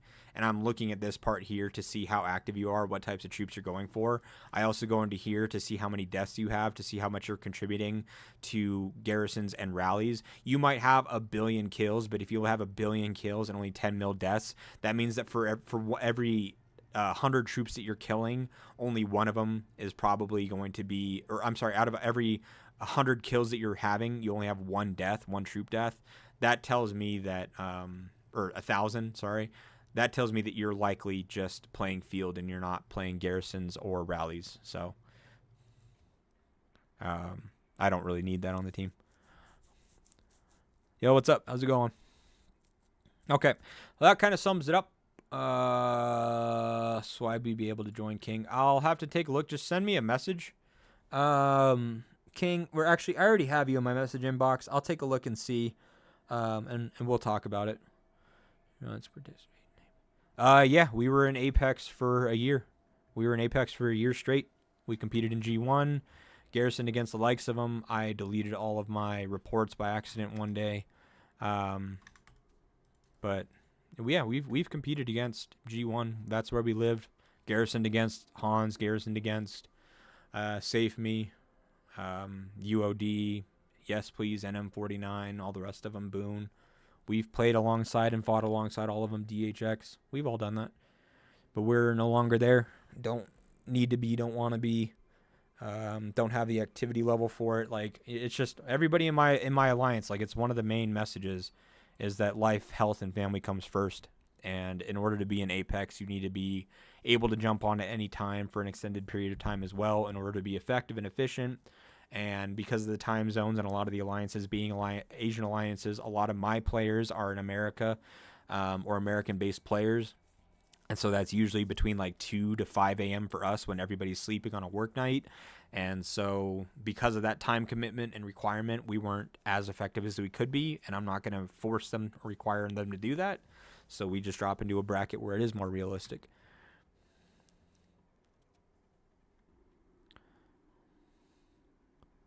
So, anyways, I'm gonna go make some food. It's been 3 hours. It's been over 3 hours actually. So for those that have been here, I appreciate y'all being here. Again, appreciate you guys supporting the channel. Keep an eye out for the episode that'll come out later today, and I will see you